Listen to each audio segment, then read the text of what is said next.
Are we rolling? Yeah. Rick to life, you still owe me my Fat Nuts test presses. I didn't forget, motherfucker. That's a good start. That's a good start right there. Have you filled your Back to Basics record? No, there's a bunch of shit I'm missing. Do you have the Blood Rust 7-inch though? Jersey Devil Core? Yeah. I do not. I've got a bunch of stuff that I never thought I would. Like weird limited covers and shit. Yeah. But like the simple shit that's like I just can't find it in the States. Like I'm not gonna pay €9 for a Blood Rust 7. When I sold all my records, all my Back to Basics stuff went to one kid in Australia. Oh, Jesus Christ. You bought the entire discography? I cherry picked like 3 or 4 things out to sell individually, but it was like, I'd say 35 7-inches. Damn. Fuck. Yeah. Was I broke then? I just didn't think you were interested because Damn, what a missed opportunity. this is like when we didn't really agree on much music-wise. We still don't. Oh, but on to the task. What episode number is this? 15. Episode 15 of the Irrelevant Illiterate Podcast. I am Oatmeal. That is Dead Balls. And this is our special guest, Mr. David Janis, who Shalom. also has Dead Balls. I do. Congratulations on that. Thank you. Now,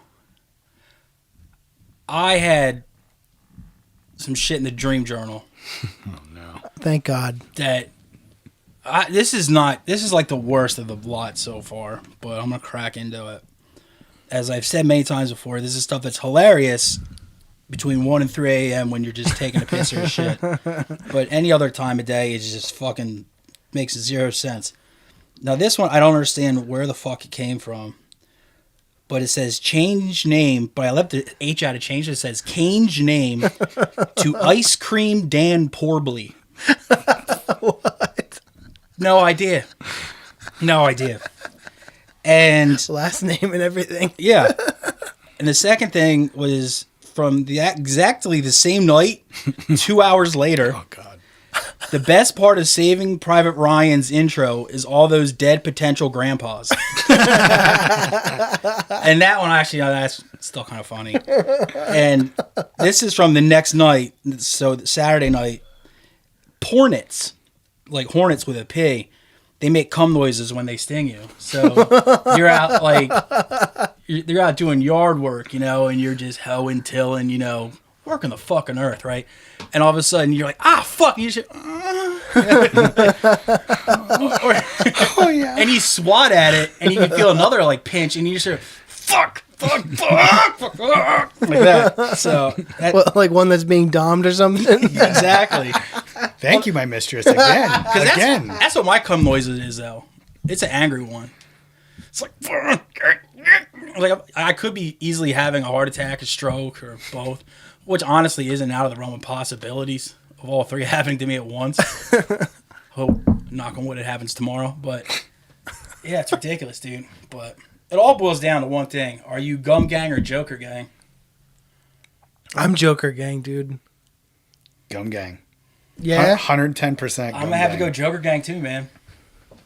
See, It's just Joker Gang is unsustainable.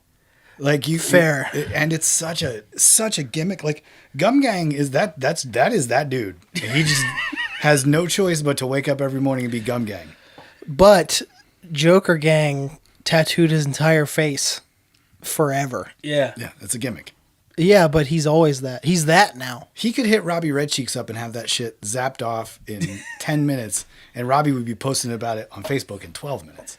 And I would be posting about how Robbie Red Cheeks ruined fucking Joker Gang for the rest of civilization. He's just pasty gang. So you hear that, Red Cheeks? You fucking apple cheek fuck? Leave Joker Gang alone. I like you, but don't push me. Yeah, Gum What Gang. was the name of that fucking This Place Rules This place documentary? rules. That shit was fantastic. And Dude, I heard about that. When did I tell you about that? Saturday night? Sunday night?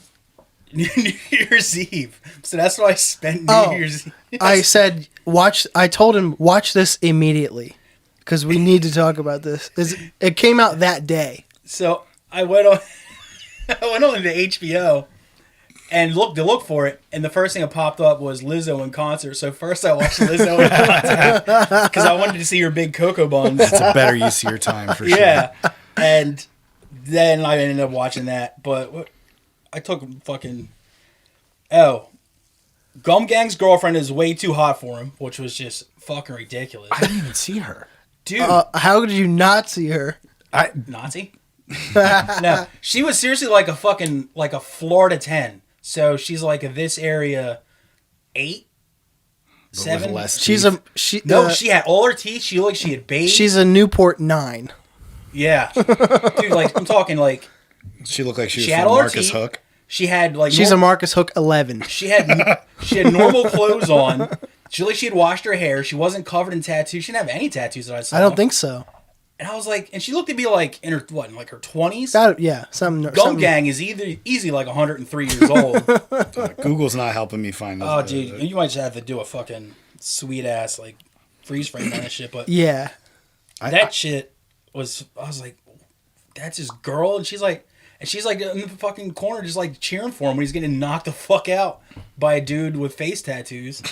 But yeah, Gum Gang's girlfriend was hot for her. I laughed at the dude doing the interviews when they were doing the man on the street thing. He was interviewed a bunch of I guess they're Mexican, Honduran, or whatever, and they were all drinking Modelo's. And then like the very next person he's questioning, he's got his microphone in one hand and a Modelo in the other. I saw that. So he's just like pulling down that. his COVID mask and just throwing like, oh, I'm like, that's fucking funny. He had a gator on too. Dude. And the one dude in the Proud Boys, they were talking about him because he threw the quote unquote punch heard round the world. They said he knocked out a soy boy. Big accomplishment. So I was like, this dude, and the punch was fucking stupid as shit. It was like a haymaker that came from like here. It was just like, it was lucky. Yeah, and good job on knocking out an 80-pound kid. Exactly. But his little code name for the fucking Proud Boy Dork Squad was Rufio Pan Man. Mm-hmm. So I was shitting after I was watching that documentary. I'm like, you know what? I'm gonna Google Rufio Pan Man, see what that dude's up to these days. And the reason they gave him that nickname is because he loves the movie Hook. Aww. Wow. Lord. It was this whole thing. I think it's his Wikipedia page, actually, that I was reading. That guy merits a Wikipedia page? Oh, yeah, because, dude, he is high up in that organization, and he's been at some really sketchy rallies and shit. And everybody's like, yo, he adds like an element of violence to places where they doesn't need to be and all that shit. So he's like this just fucking chest muscle dude. But he loves the movie Hook. What a dildo. It fills him with a sense of whimsy. I mean, what was it, DreamWorks or something? It's not Disney. It's not a Disney movie. Oh, I thought it was. It's the same fucking thing. Who cares? No, it's better than Disney. And the best was when the interviewer dude got COVID at the rally. Just in time. I forget, was it I forget which rally it was. The December one? January 6th, I think. No, it was before it.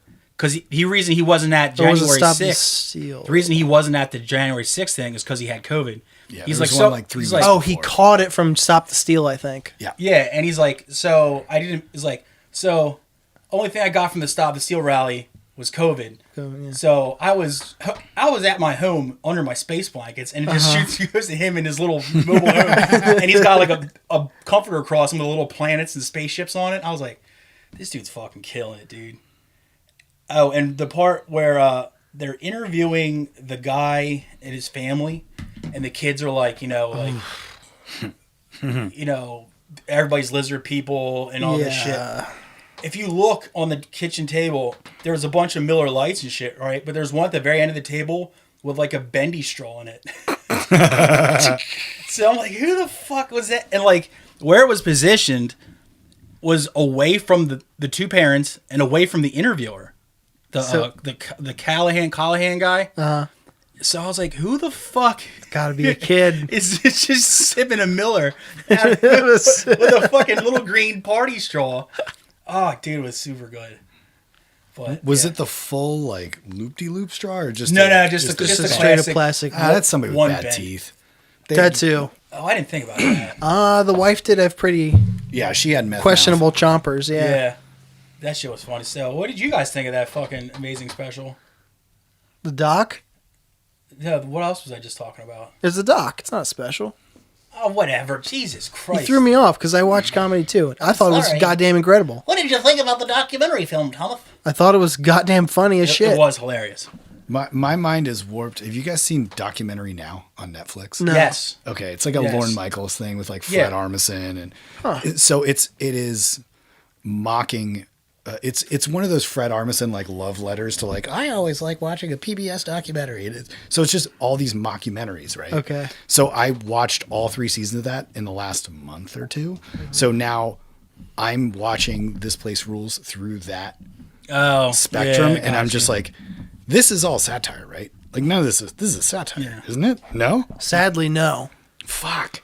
Like It I was know not. people are that twisted, but like the host, I mean the scenes where he's in the director's chair and he's talking and he's like backlit and you just see him like frothing at the mouth. Like this guy's just this is a bit, right? Yeah.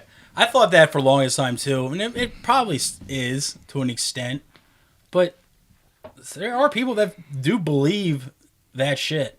Yeah, on both sides too. I hate how one thing I didn't like was he tried to act like he was playing both sides. Yeah, but he was But pretty he really clearly. didn't. He really didn't. Yeah. Like he did a little bit, so I'd say it was like an Are 80-20 split. Are there 2 sides to that though? Are there 2 No, sides to I'm like talking the like Republican Democrat. Oh, okay. I Yeah. thought you meant like the lizard people. But I think No. like Democrats have their faults too, but I don't think their quote unquote crazy theories are anywhere in the same ballpark as like lizard people, adrenochrome, feeding children to Moloch and shit like that. Like they don't have anything like oh, somebody lied about this number or they're hiding evidence. It's never anything juicy. Like, oh, that person eats kids and lives inside an active volcano and everything like that. It's nothing like, with lack of better, like sexy about their theories and their shit talk. It's like the series of like, they'll only come back to any arguments like, oh, I'm rubber, you're glue, do, and like that type of shit. So it's like, when they go low, we go yeah, fucking corny. Grow up. Yeah, it's like, argue like an adult. Yeah. Fucking, I gotta be the bigger man. I gotta show some couth. Like, fucking die in a tire fire. Yeah, look who you're arguing against, Yeah. you fucking idiot. But yeah, it was funny. But I'd heard like all that talk before. I mean, all, it like, is. the Republican, like the crazy shit. I did like that they were holding up at the very end. Was Inglorious Patriot? I think his YouTube channel was. Oh, the dude Oh. from that And they're lived like- in the Off the Grid or whatever. Yeah, and they're like holding up pictures like, you tell me if this person's a pedophile or not. Definitely. He's And like, they hit him with a Uno reverse card. yeah, they're like, this is criminal. This is like criminal records of That's you. a false conviction. Yeah, he's like, false conviction. Like, are you projecting? He's like, I ain't projecting. They're projecting. I'm like, got him. Got him, dude. Hit him with a reversal. Keep him on the ropes, dude. He reversed the reverse, dude. Who better to know the mind of a chomo than the Yeah. king chomo? Yeah, I forgot how fucking funny the word chomo is. But I thought it was funny at first that it was like, obviously he held up pictures of like Hillary. Oprah. And Oprah and shit like that. Jonah Hill. But when he held up Jonah Hill, I'm like, where the fuck did that come from? That one But got me then good. I watched the credits. Jonah Hill was the He's a producer, yeah. I was like, oh, okay. I just thought he picked like somebody at random. I was like, that's kind of funny. Nah, he threw it in there as a little nod He was to like, definite JH. Chomble. I said, well, here's your criminal background. He's like, here's false allegations. I couldn't believe that doc. That's why I was like, watch You this. couldn't? No. Well, I mean, I just, how funny it was. It just made me angry. Fuck. I mean, it's also 2 years old. If I would have saw that documentary in like 2016, even 2017, I would have been angry by it. But now, it's impossible to get angry at it, just because you've heard all the talking points before, and like you've heard all that crazy shit out of like either Alex Jones or Mike Lindell or whoever. So it's like now it's like it sucks because now you're becoming desensitized to seeing people just saying the most absurd shit. And it's like, I think when maybe like, even if somebody comes in and is like spout some really racist shit, I think it would be hard for like people to get angry about that just because like what they're saying is so fucking silly and just out of this world. It's like, it's one thing like, oh, those people are lazy and they don't do this. Like, okay, fuck you, pal. But it's like, they feed their babies to the lizard people. You're like, I don't know if I should be offended or I should call someone to come pick you up. I think that's what I meant by I couldn't believe it. Like I obviously believe it all, but I thought it was so funny. I would have been bad at doing those interviews because I would have just been egging them the fuck on. Do you think he tried to do that at all? Yeah, but I think he probably spent a lot of time trying to keep a straight face. Yeah, man, it would have been really tough. Because it's hard to be like, it was like, without being at least once like, are you fucking serious right now? Like, but rather like, serious? get into that. Like the part with the kids, like That's a sign of a good journalist. Like, Yeah. true. And Very, And was it an impartial mediator or whatever? very stoic. the problem is he looks like Yeah. so ridiculous, like wearing fresh fucking Nikes suit, with yeah. a thrift store suit and Yeah, that hair. looking like Napoleon Like, Dynamite. So this guy's from a reputable media source coming up to me to ask me about my thoughts. Of course. I did get angry. There's one scene he's like reflecting in the mirror and he's shaving, and I'm like, are you even old enough to fucking shave? He yet, was dude? missing big spots. I looked at because I was like, man, you got a big. It's like you're trying to avoid that giant fucking pockmark. You're like, Jesus Christ, you have the complexion of a 15-year-old. But, I guess we shouldn't make fun of people's looks. Why not? Fuck that guy. It's wrong. I also heard from Instagram that guy is a repeat sexual assaulter. The host? Yeah. Jesus Christ. Before the doc was even over, I had my crack research team on it. He didn't strike me as Your girlfriend? Yeah, exactly. And she was like, "Oh, this is not good for him at all." He doesn't strike you as that type? Okay, He's his like a real sniz pounder, that guy? no. So if you showed me a picture of that guy and you're like, what's his approach? What's his game? I would think that he's just the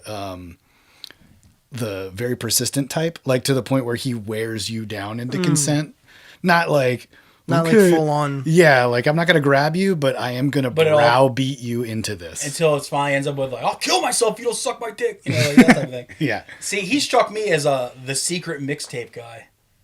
Bro, he'd make a mixtape and like slide it into her pocket while she wasn't looking. And then like Yeah, and she'd slide it right back out. and into then the trash like can. a day later, he'd be like, so find anything interesting lately? Something with some really thought out track listings on it? Like, So he's a sex offender, huh? Mm-hmm. Allegedly. You sure it wasn't just fucking the reverse card again from Inglorious Patriot? Ooh, I don't know. Good point. I'll leave that up to him to So solve. so you're saying Gum Gang versus Joker Gang is going to be the undercard match for the fucking... The People versus Andrew Callahan? Nah, man, the Inglorious Patriot versus... He's off the grid. You're not going to fucking see him coming. Except for the fact that he's like my size and wheezing all the time. But How are they going to serve him papers if they can't find him? I love that shit when all those dudes are like, yo, I got this many guns. I'm like, you can't even stand. Exactly. Like, why don't you sell those guns? Get in a nice, like, one of those nice mounted, like a nice mounted cannon. Like, just get a nice mounted cannon that you can put in, like, the front of your house so you don't have to get up. You can just sit and shoot. Just light the wick. Oh, fuck. Coming. Take it. Pig. Oh, god damn it. And also, the Proud Boys could not possibly get any corner. Mm-mm. The fact that they make all their money off of merch. Are you surprised? Jesus. They did what everybody who sets out to make money in a business does. They pivot to merch. Actually, if you notice that entire special, almost everybody in there had merch game. Uh-huh. The Proud Boys. That's no accident. The Proud Boys did. Alex Jones did. Trump, they said he made $25 million off of merch. Off hats. Just Off hats. Just hats. hats. Imagine if he found a way to monopolize it or get his hooks in on like people that are making their own shit at home. Oh, like he It's gets like, he you can gets a make all your piece. shit at home, but just kick me a nickel into my fund. You know what I mean? Wet my beak a little bit. But Well, Jesus Christ. then if he was really smart, he would follow a certain merch brand's model and buy a printing press or two Right. and start doing it in house, and then shop it out to his loyal followers. You didn't even Then have you to have a fucking empire. You didn't have to go too far out of there. You'd be like, yo, winter's coming. Ski hats. Like, oh, shit. everybody be fucking excited when the new Danye drops, dude. Oh, it's so good. I think most of his So good. supporters live in places with climates that don't get very cold. I don't know. That's Florida. not true. You'd be surprised. Florida? No, I wouldn't actually. The Midwest is fucking cold as shit. Midwest, So you don't never even have mind. to go that far. Pennsylvania, baby. Yeah, Seriously. fair. You ever heard of Harrisburg? Sadly, I have. You ever heard of this place called Pennsylvania? Oh fuck. Anyway, let's talk about our fucking guest here, dude. You're Talking to the mic for Christ's sake. Who, me? No, quit him. fucking telling me what to do. My voice is loud and projective. You can suck my dick.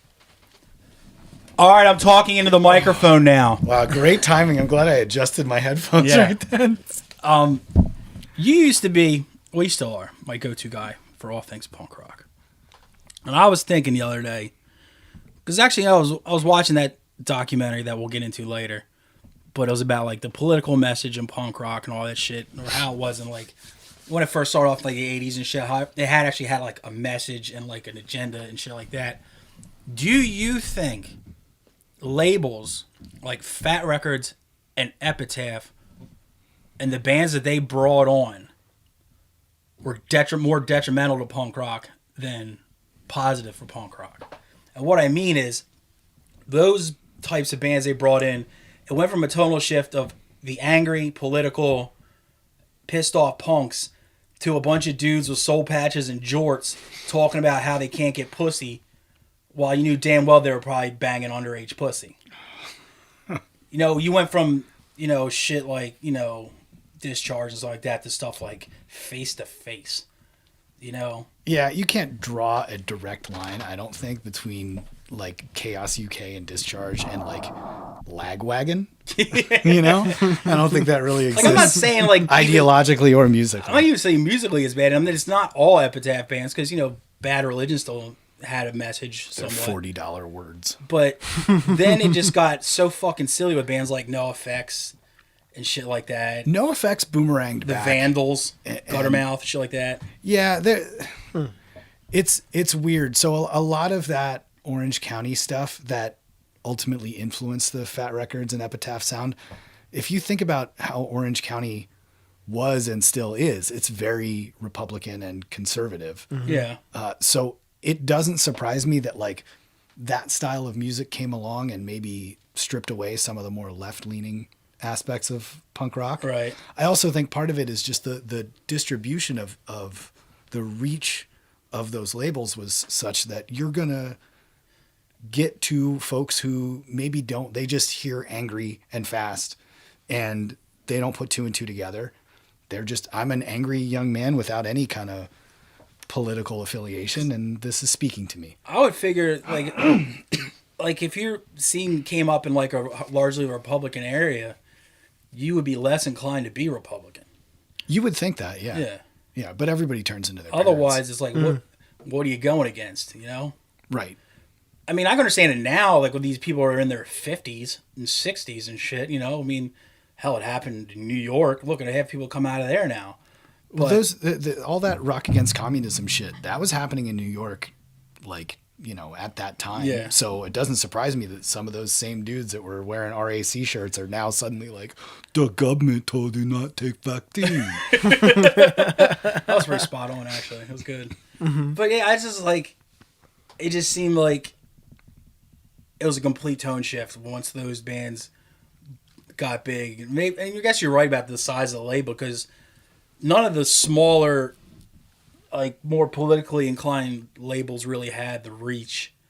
Because then again, fucking like Fat Records, you had Fat Mike was booking the Warped Tour every year.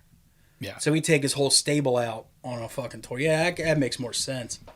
I think Crossover did a lot more to kind of squash any budding left-wing movement in punk rock than any of that stuff that happened later.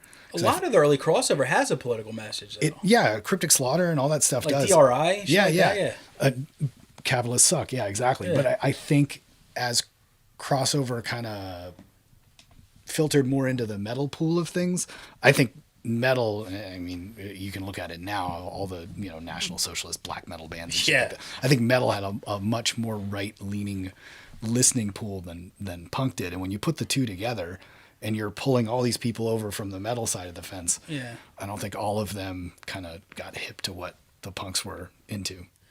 I always figured the reason crossover fell out with any kind of political messages is that it was also, not only was it a place for like punk rockers who wanted to still play heavy metal type shit because they liked that stuff too, but I think it was a lot of it was a dumping ground for dudes that couldn't hack it in those types of like real thrash metal bands. Oh yeah. It's like the dudes that couldn't hack it in their Megadeth cover band ended up getting kicked to, you know, this band was whatever podunk band. And then all of a sudden they had no background in punk rock at all. They just want to, you know, do coke and fucking. I can't play well, but I can play fast. Yeah, exactly. Yeah. I just thought it was weird that it went from, you know, just being pissed and angry to being really radio friendly, and like the girls are dumb, he, like stupid. Yeah, that like, stuff existed. I mean, the Buzzcocks and the Dickies. And the Dickies are an incredible band that I slept on until, you know, my 30s. Yeah. But the Dickies aren't writing about, you know, being on the dole or whatever. Oh, they're from L.A. Yeah. They just sing with a fake British accent. Yeah. I think because, like, the thing that turned me off initially from punk rock, because, you know, I didn't get into anything from punk and I didn't like metal. I didn't like metal because I didn't give a shit about Dungeons and Dragons. And that's like the metal that I was hearing at the time. You know, it was all like fantasy based shit. And I'm like, this is fucking stupid. And all the punk rock shit I was hearing, like I was like the only punk band that I liked at the time was Black Flag. I thought all the other SST bands were junk. Horrible. Well, I like Sonic Youth too, but I thought like the Descendants, like you summed it up fucking hilariously. One of the last times we were hanging out when you called them incel core. Yeah, that was going around a lot. Because that's but yeah, it was all like musically okay. It's fast. It's kind of angry sometimes, but it's like all the songs are about how he can't get pussy. Right. And I'm like, all right, man. Like me neither, but can we like find something cooler to sing about? And the guy's a legitimate. The guy writing those lyrics is a legitimate genius. Like has a PhD. He teaches here. Yeah, very smart guy. But then it's like, here's a song about a fart. Yeah. And don't get me wrong, I love a good fart, but it's like, how many records about farts and, you know, smelling bad can you really just put up with? So that's what put me off of punk rock for the longest time until, you know, you start figuring out where you can do more deep diving and where you can get like the old zines and shit to find out about stuff that actually has something to say. And it's not just, oh, look at me, I have a soul patch. I hate going to work, but I got my airwalks. You know, it's like, fuck out of here, dude. But there's a fine line there, too, with a lot of the political bands. Like, I never got into Crass. People swear by Crass. Crass just sounds like you're being lectured to. Yeah. Like, at least make it catchy and make me think about something, but don't make it like, oh, I fell asleep in biology class and I woke up in a horrible nightmare. But you also don't want the flip side of that where it's just like, fuck Reagan because he's like, a dick, you know, like you don't want it so smart that it sounds like they're trying to outsmart you in every track, but you also don't want it so dumb that they're actually not saying a fucking word at all. Yeah, Tommy, like, okay over there? Mm-hmm. We kind of hijacked this. Yeah, I apologize. I'm you listening, sleepy bud. You little sleepy boy. I'm fine. All right, let's get into some fucking jocularity. Because I only have two friends. I have two best friends. I gave my other best friend, who was in here previously, Mr. Matthew Bennett, a quiz on how well he knew me as a person. The best friend quiz. And it's only fair, seeing as you're my other best friend, that you get one as well. I'm ready. Are you ready for this? Ready as I'm going to be. This is where the metal meets the meat. I got that from that We Were Soldiers. That was the movie with Mel Gibson in it. I remember that movie. I thought that was a work joke from your, no. You know. From the meat cutting days or something? There's not enough N-words in it. Fuck me. What, dude? Those guys weren't as fucking, you know. They're not the most PC people. Not as light as you. Shockingly. All right. DBJ. When is my birthday? June 12th. That is correct. That's the easiest one. There's only two repeats from Matt's because, you know, I couldn't, you know. Oh, no, I knew that one by heart anyway. What is my middle name? I have no idea. Oh, wait. Paul. No. Fuck. Matthew? That's Matt's middle name. Correct amount of letters, and the second time you got the first letter right. Wait. So it's 4 letters. It starts with an M.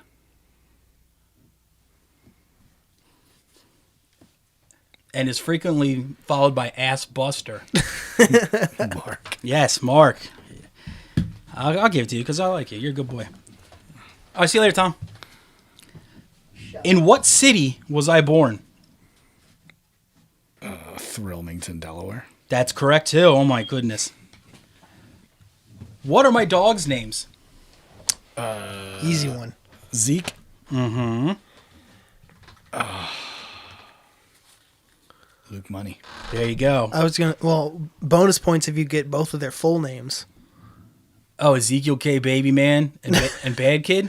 I was gonna say. Fuck. See, that's Luke Money and Bad Kid. I was like, Exactly. confused, like, It's the same guy. I Same know. guy, dude. He wears many hats. But I kept thinking, like, that can't be 2 different dogs. He's only got 2. Fuck. Yeah. He's coming from. You never know where he's coming I've been from. awake for too long. Luke is his Christian name. Lucas would be. Bad Kid is his earned name. No, it's just Luke. We don't go for that Lucas shit. The fuck you think we are, man? Okay. Easy. Number 5. Where did we meet? I remember. Okay. This answer is 1,000% not going to match your answer. Of course it won't because I don't remember. Okay. This is a meet cute for hardcore. I was at a show, and some fucking beatdown band is playing, and I was. And I was there? No. And Perish the thought. I'm like 17 years old. So when I graduated high school, I weighed 118 pounds. I'm 5'6". I'm tiny. And so this band starts playing, and it's a mosh or be moshed situation. Mm-hmm. And using my Hebrew wiles, I looked to my left, and there was a rather large gentleman standing there wearing a Hellaware hat. And I thought, well, this guy's definitely, and it was like old English font. So I'm like, this guy's fucking crewed up for sure. So I literally did like the child hiding behind their mother's skirt to you to avoid being moshed. Like I grabbed the back of your shirt and hauled myself by. I do remember this.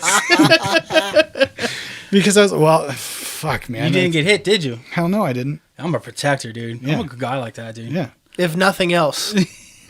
I'm damage absorbent. Jesus Christ. All right, this is a hypothetical, but I think you're going to nail this, dude. Oh, I think you're going to fucking nail this, dude. All right. Napalm Death is playing next door to me. The house on the other side of me, the Cardigans are playing. Which do I choose?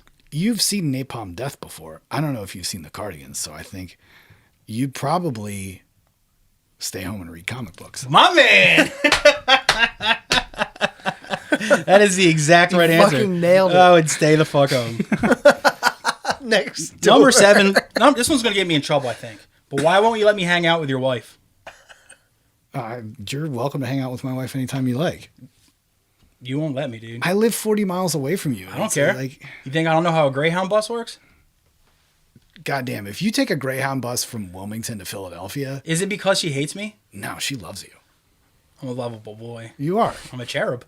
So how come you won't, You are. Okay, first of all, it's not like I'm in an Orthodox Jewish relationship. If you would like to speak to my wife, you need to go through me. I got to first. talk to her through a hole in a sheet? Voiced. That's a fucking myth. It's I a know, myth. I We know. learned that we, this we year. did learn that. This past year, yeah. I'm just funning you. We know she's a good girl. She's a good egg. She is a good egg. She finds me hilarious. I know that much. She does. Yeah. It's funny when I find humorous images that I like to forward to her. The first question out of her mouth isn't "Where do you find this?" It's Did Dennis send this Did to you? Dennis send this to you? And then course. when I say no, if it's something that I found myself, she gets oddly disappointed. Like, what were you God, I doing? love her. She's the diving best. for these She sponges. steals our thunder, man. How does it, Tom? Does it piss you off that now your girlfriend sends me memes? I'm glad she doesn't have to send them to me. And She sucks at it. It's definitely the ones she knows I'd laugh at. That's good. Chicken burger. All right. Question number 8. Moving right along here, and you're doing fucking swimmingly, dude. Swimmy Jimmy. Do you think I'm a bad enough dude to join Todd's gang? Man. This is easy, dude. This is easy. Now, no. 15 years ago, definitely. The answer is no. No one's ever bad enough to join Todd's gang. Whatever. You kidding me? Are you a bad enough dude to hit your dick with a hammer? The president's been kidnapped by hammers. Oh, fuck. Number 9. Which was more likely? That I would bang that manager from that Cold Stone Creamery. Ugh. Or that I would bang that girl with the receding hairline from the comic book store. Ooh. Which is more likely? Oh, Cold Stone Creamery in a heartbeat. Yeah. Oh, of course. Oh, my God. You think that the alopecia girl is like really... I didn't know her name. I mean... Old Chernobyl hairline. So you're going Cold Stone girl? 100%. Yeah, I think so too. Plus, you get a nice snack when you're done. Oh, R.I.P. Cold Stone Creamery, dude. Oh, is that gone? Yeah, I think so. I don't think there's any in Delaware anymore. Fuck me. I know, right? Who does that? I can't eat think ice cream so. anyway. That's going to get brought up. Don't worry about it. Oh, of course. Number 10, easy question. Mang? Mine? There you go. All right. Number 11. Can I name your next cat? You can't name my next cat, but I think my fish... Oh, come on, dude. Hold on. I think my fish in my pond laid eggs. You can name as many fish babies as hatch. You get any fish baby, you can name it. All of them. I would trade every single fucking one of them for one cat. I don't like that you doubt my fucking naming skills, but you know what? I'll take it anyway, dude. I figured, those fish live to be 30 years old. What are they? I've done that. Shabunkin? So what, dude? The poor man's koi? Dude, Oh. I've... How many of them hatch in a batch of eggs? It depends on how many the mom decides to eat. That's hot. All I'm saying is, who cares? Because I've lived 30 years 3 times. So, No, that's true. yeah. Number 12. When did you know that we were destined to be together? Ha! I know exactly when. All right. We went to Five Guys with a mutual friend who was wearing chunky glasses, and they got up to go to the bathroom, and as soon as it was the two of us at the table, I said to you, "That Woody Allen looking ass," and you blew chewed French fries out your nose. And I knew that if you're going to sell a quip like that by blowing chewed up French fry gunk out your nose, I was Dude, like, this is my man. She had the glasses were spot on. Even her haircut was spot on. Fuck. And she was wearing like an army fatigue jacket. No, it was a corduroy. Oh, like a green, an olive drab corduroy jacket. Yes. And like, as soon as you said it, I was just like thinking like, oh. And I was like, oh, fuck. I hope these bathrooms are clean. I hope there's plenty of paper towels. I'm going to sit on a hypodermic. Oh, fuck. All right. 13. Let's get into your love of dairy. How many times have I seen you throw up milkshakes? Fuck. Oh, shit. Oh. I'll make it easy for you. How many times have I seen you throw up a milkshake in the last 5 years? Like, how many times have we hung out in the last 5 years? That's your answer. Because almost every time I'm like, we should get milkshakes. 20 minutes later. I'm drooling. Which one tastes the best on the way? What's the best flavor on the way out? As long as it's still cold. Any Sometimes flavor? they stay too long and they kind of get a little lukewarm, but if they come up quick enough that it's still cold. Even like a strawberry Yeah. milkshake?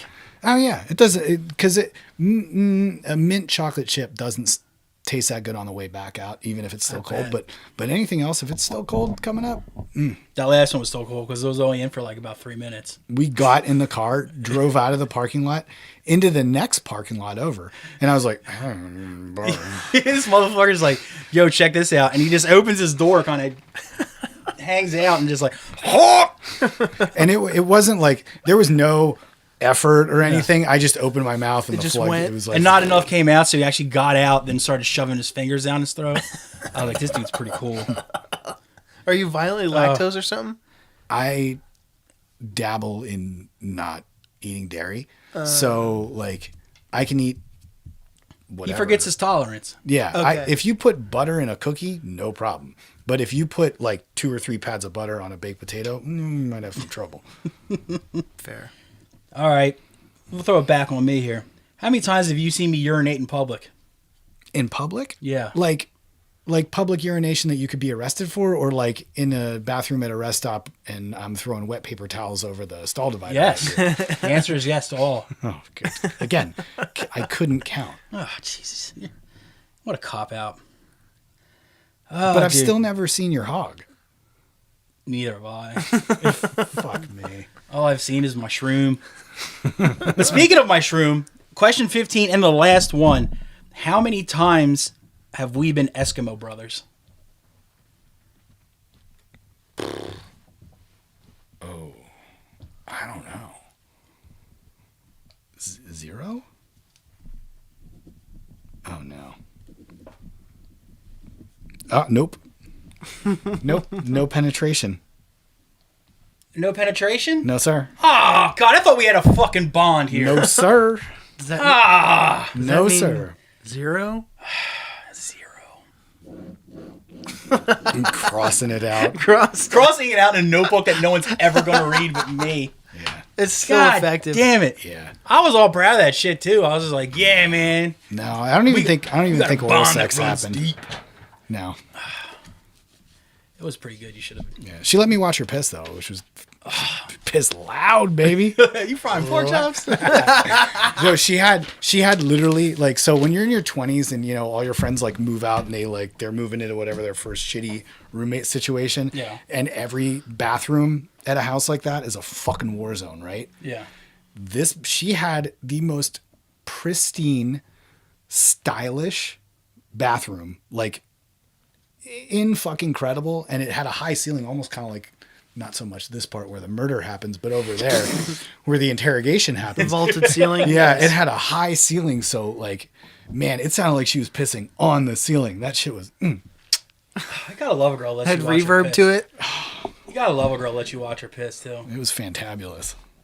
You ever play Sloshy Galashi? I don't know what that is. You know Sloshy Galashi? No. It's where you get her to piss in a rain boot, then you put your foot in it and you kind of stomp around the house pretending you're a Yeti. I don't.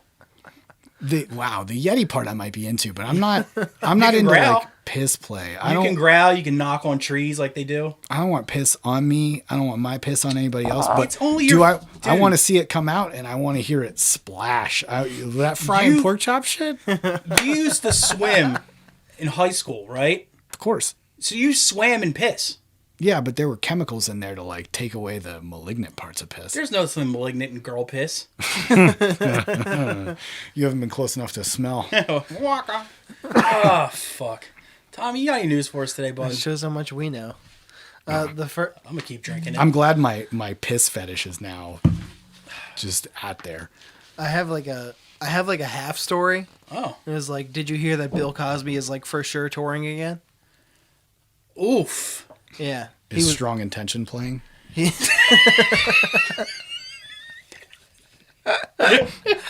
It's a pay to play show. Adding 9 other bands. Where is it? Is it at? Look, all right, East End Cafe. All right. Fuck. No, it's at fucking Mojo 13. No, Even better. All right, let's put aside what Bill Cosby did. Okay, let's put aside that whole Sure. rape thing. I don't see him being capable of doing one stand-up performance, and let alone a tour. I didn't think so either. I'm like, it can't be that great. Because he had to pretty much be carried into court every day. They Yeah. had to lead him more than Stevie Wonder needs being Yeah. led. It was insane. Like, Do you think that's a sympathy thing? No, because when I saw that on the news, they were dragging him around somewhere, and it was not a legal proceeding. And even then, he's just being everything was didn't him. mean to lay hands on you there. Sorry. It's. I think he's aware of cameras, though. I think the only time for you ever sure. saw him perk up was that one time somebody said something to him, and just out of nowhere he just goes, "Hey, hey, hey!" Remember that He shit? was getting into or out of a car. And that was like during the a first court time, proceeding. it was like the first time, like his eyes actually opened all the way. I was like, he's like, oh, I used to be somebody. They No, actually Bill. they actually lined up for once. No, like we're gonna play Buck. Like, He did have a fucking joke that my dad used to abuse all the time. Well, no pun on the abuse thing, but it was every time like me, my sister, or my mother would fart in the house, he'd be like, who sat on a duck? You know, like that. And it was a Bill Cosby joke, and it still to this day makes me laugh. Is that really? I've said that before. Yeah, but that's who we heard it from for one of his specials. But I don't see him being able to stand up, let alone do that for 45 minutes to an hour. Oh, he's definitely gonna stool it, I bet.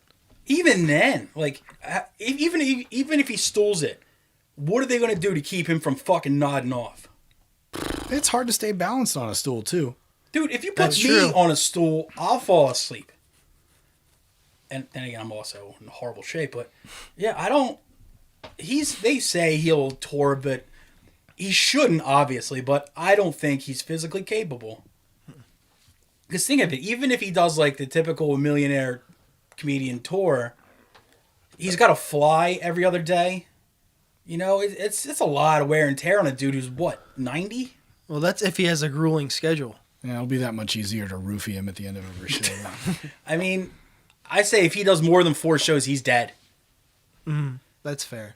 And I think if he stays away from big cities, like if he stays away from, like, you know, your New Yorks, your DC, your LA and shit, I think he might be able to avoid a lot of confrontation. But if I think he gets to certain places, it's going to be just a shit show. I feel bad for the clubs. I don't think a lot of clubs will touch him. He's not going to do clubs. There's no way. I don't think even theaters will touch him. Maybe. I mean, I don't know. There's some turn the other cheek motherfuckers that run theaters. So yeah, but even no amount of money is going to get that stink off you. I would like to think so too, Yeah. but I would also be shocked to hear him get iced by every theater. Oh, there's going to be 1 or 2 that'll be like, yeah, sure, we don't give a fuck. Yeah, somewhere probably in the Midwest or something stupid. I can't wait for some dumb to be like, take that, woke liberals, or some stupid shit like that. Like, you can't silence comedy. I'm like, yeah, no one's trying to silence comedy. They're trying to not pay a rapist. Yeah, they're trying to properly punish a convicted rapist. I'm saying the dude got away with it. He's still a fucking gajillionaire, however much money he has. I guess. Just fucking ride it out. Ride out the last few years of your life and just fucking just go away, dude. But yeah, I don't have to see him surviving any more than 2 shows. Hey, let's hope not. Yeah, seriously, but Fuck him. Rest in shit, dickhead. Fuck him. yeah. Honestly, the Cosby Show wasn't that funny anyway. No. Theo. So speaking of dickheads, Oh. 2 police officers are charged after a train hit their patrol car that they parked on the train tracks with a woman handcuffed inside. Is the woman dead too? No, she is seriously injured. Ooh, So- she's never gonna have to work again. That's what you'd think. So they were charged because they put her they got a call for an aggravated assault, an alleged assault. So they pulled her over. They stuck her in the back of their police SUV and they parked it on train tracks and then, like, I guess walked away or something. What kind of dullard? Perfect. God. Yeah, it's like, This is a good place to park. like, do they think like Choo Choo Charlie's just gonna be like, oh no, the cops are on the tracks. Let's hit the brakes real quick. Like, They gotta start braking. Like what? Like Well, a they got to half move mile? a whole lane over if you It's- see a cop car. So It takes The guy in the train just starts veering to the left. I guess you gotta get in the shoulder. You know, it's like, they need like a half hour to stop. yeah, seriously. I think yeah. it's like a half mile Something like at that. least. Yeah. I mean, it sucks that there's a lady in the car, but if the cops got hit, that's fucking. yeah, it'd been cooler Duh. if it. Well, It's like what you fucking think was gonna happen, dude? Dude, so and it was the train carrying Bill Cosby's tour. the ultimate train. fuck. It's fucking done up like a pudding pop. Pablo Vasquez was charged with 5 misdemeanor counts of reckless endangerment, Classic Pablo Vasquez. obstructing the highway or passageway, and careless driving and a traffic infraction. And the other one was charged with reckless endangerment, second-degree assault, attempt to commit manslaughter. Damn. And got hit with a few misdemeanors. These are the cops. The cops, yeah. I'm saying each of them gets 6 months probation. Did the lady that was in custody, did she beat the charges? No. Bullshit. I think she should. If it's something like seriously non-murdery, I think she should get fucking time served for almost kissing a train. Yes. She got a broken arm, multiple fractured ribs, and injuries to the head and legs.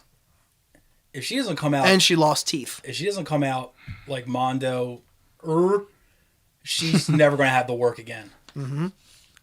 If she does come out Mondo, she will definitely never have to work again because the state's going to have to pay for her for the rest of her life. Yeah, she was detained on suspicion of menacing. They call it menacing, felony menacing, and the cops didn't get injured at all.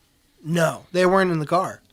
Wonder if they threw a little bag of Coke on her lap as the train came down. This ain't gonna be good. Yeah. Hey, look, she's got a gun. So the two were placed on administrative leave while the investigation is completed, aka vacation. Yeah. So they reached out to the police department to see about their employment status, and they were not. They are not unemployed with the police department. They do not, and that department does not have any officers on leave at this time. Jesus Christ. I'm telling you, 6 months probation and then nothing will come of it. Sadly, probably not. The only thing that they might get fucked on, what deservedly so, is if that girl and her family go in the civil route. I sure would hope so. Yeah, absolutely. Go right at the state. I think the union, honestly, if they don't get actual conviction on charges, policemen's union will get them. They're going to reinstate it. They're going to reinstate it right away. Exactly, yeah. I mean, the 4 dudes that involved in the George Floyd murder, 3 of them almost kept their jobs. Mm-hmm. So, yeah, I don't think these guys have to worry about anything except for they might get a little razzing by the fellas at the water cooler, but hey, did you leave anything on? It's like, hey there, freight train. Choo choo, here I come, Vasquez. Oh, God damn it. In less depressing news, this past New Year's Eve, Trump threw a surprise media get together, and he invited all of the major the major cable news networks, like Fox and Newsmax, and none of them came. Did OAN come at least? What the hell are they called? One America News Network? Somebody came. It wasn't OAN. It was Right Side Broadcasting. Fuck is RSBN. That's how fringe it was. That name doesn't sound sketchy at all. Not at all. No, he invited journalists to a surprise slot of media availability at Mar-a-Lago on New Year's Eve with little to no notice. And the former president hosted at approximately 9 p.m. Let's see. New York Times said they did not know what it would involve, but added they suspected it could be a gimmick to get some positive attention. So, yeah, nobody came to his little junket. It's like you can't last minute someone on a holiday like that and expect them on to a show holiday up. for Christ's Come on, sake. Seriously. Not even Fox News bit though. Yeah. Well, even Tuckman's got a fucking... Tuckman was out at his cabin in Montana with 17, 12-year-old boys. That's a right. Boy Scout troop. Yo, Tuckman is out there chugging adrenochrome, chilling with Moloch, getting his nice fancy owl mask on. I mean... living off that chicken fortune. Old Tuckman. Yeah, even Tuckman, dude. Honestly, I bet he didn't even invite that many people.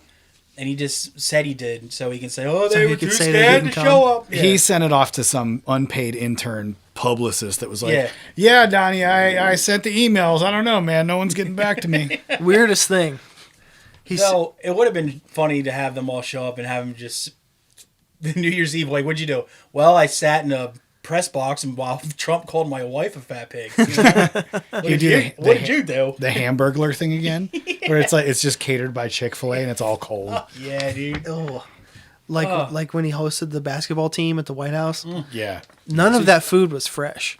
It sat on that table for God knows how long. before they got to eat it. Now, before they think that Fox News iced him because he ranted about them on Twitter, and then afterwards, when they didn't show up, he said Fox News ratings are also way down because they never say Trump or truth, and they never talk about the rigged presidential election, and it's a fake polling network. I don't think that network will ever suffer low ratings. I don't think they will. No, they're the number one cable news network Yeah. in the country or some stupid shit like that. Yeah. At the Junkin, he spoke about his 2024 presidential campaign, the Russia's war in Ukraine, and the FBI. Oh, I wanted to hear what he sort of thinks about Ukraine. Was the homie Mike Lindell there? Didn't say. That bull. That bull Mikey Lindell. I got these pillows. They're full of cum. You need to rest your head on them and have cum dreams. Oh, fucking Mike Lindell is such a dope. It's like, I was rooting for Mike Lindell because he's an ex-crackhead who came up with a fancy pants pillow and made a shit ton of money. Went from being a crackhead to being, like a billionaire? Something like that. If that dude made $1 billion off pillows, He made a chunk. He made at least I'm sure he's a millionaire. millions. Yeah. I think he made millions off of it, but I think his pivoting and doing everything else is what Took his money away. But what launched him into the billions, I'd say. But You think he doesn't sell merch? he doesn't smoke crack anymore. I mean, Does well, he? I mean, maybe not. If he does, he gets that fucking Does he? good. He gets that. He's got enough money, disposable income. He's not going to some shady house anymore. He gets it delivered. He gets it from GoPuff. But it's like, dude, Go stir. you used to be a crackhead. Now you're a millionaire. You're fucking killing it, dude. Why? Just shut up. Like, just keep counting your money. Keep selling your pillows and just shut the fuck up. And like, once you started losing a little bit of money because you're associating with Donald Trump, weren't you just like, hey, you know what? Maybe I should back up. Yeah, Nah, you know what? Those people are zealots, though. Like, I'm sure, like, marketing to, like, mainstream, whatever, the average American is one thing, but marketing to that group of people has got to be the easiest fucking task for anybody. Hey, we got these truth pillows. They're full of truth and jizz. You got to put your fucking head on them. You got to get me a cross around my neck that's bigger than the one Jesus was nailed to. Dude, It's not that fucking hard. 30-second spot during the Tuckman show, and boom, your phone's ringing off the hook. exactly. Same with those fucking Proud Boy nerds. They make merch that says like fucking whoever is not guilty. They print a badillion of them and they're printing money. I got a beef with those motherfuckers. What was the one? It was like Islam treats their women right or some shit like that. Yeah, I saw that one. And first off, I was like, but then I'm like, Jesus Christ. Nah, they're wrong, because everything that Muslims learned about how to treat their women, you know who they learned it from was my fucking cousins. So People from Pittsburgh? It's just like, What are yins doing? what are you doing? You gotta smack your girl around a little bit. that was too hoagie mouth. I was too. Yeah, what'd you say about my daughter? That was more Mechanicsburg. Oh fuck!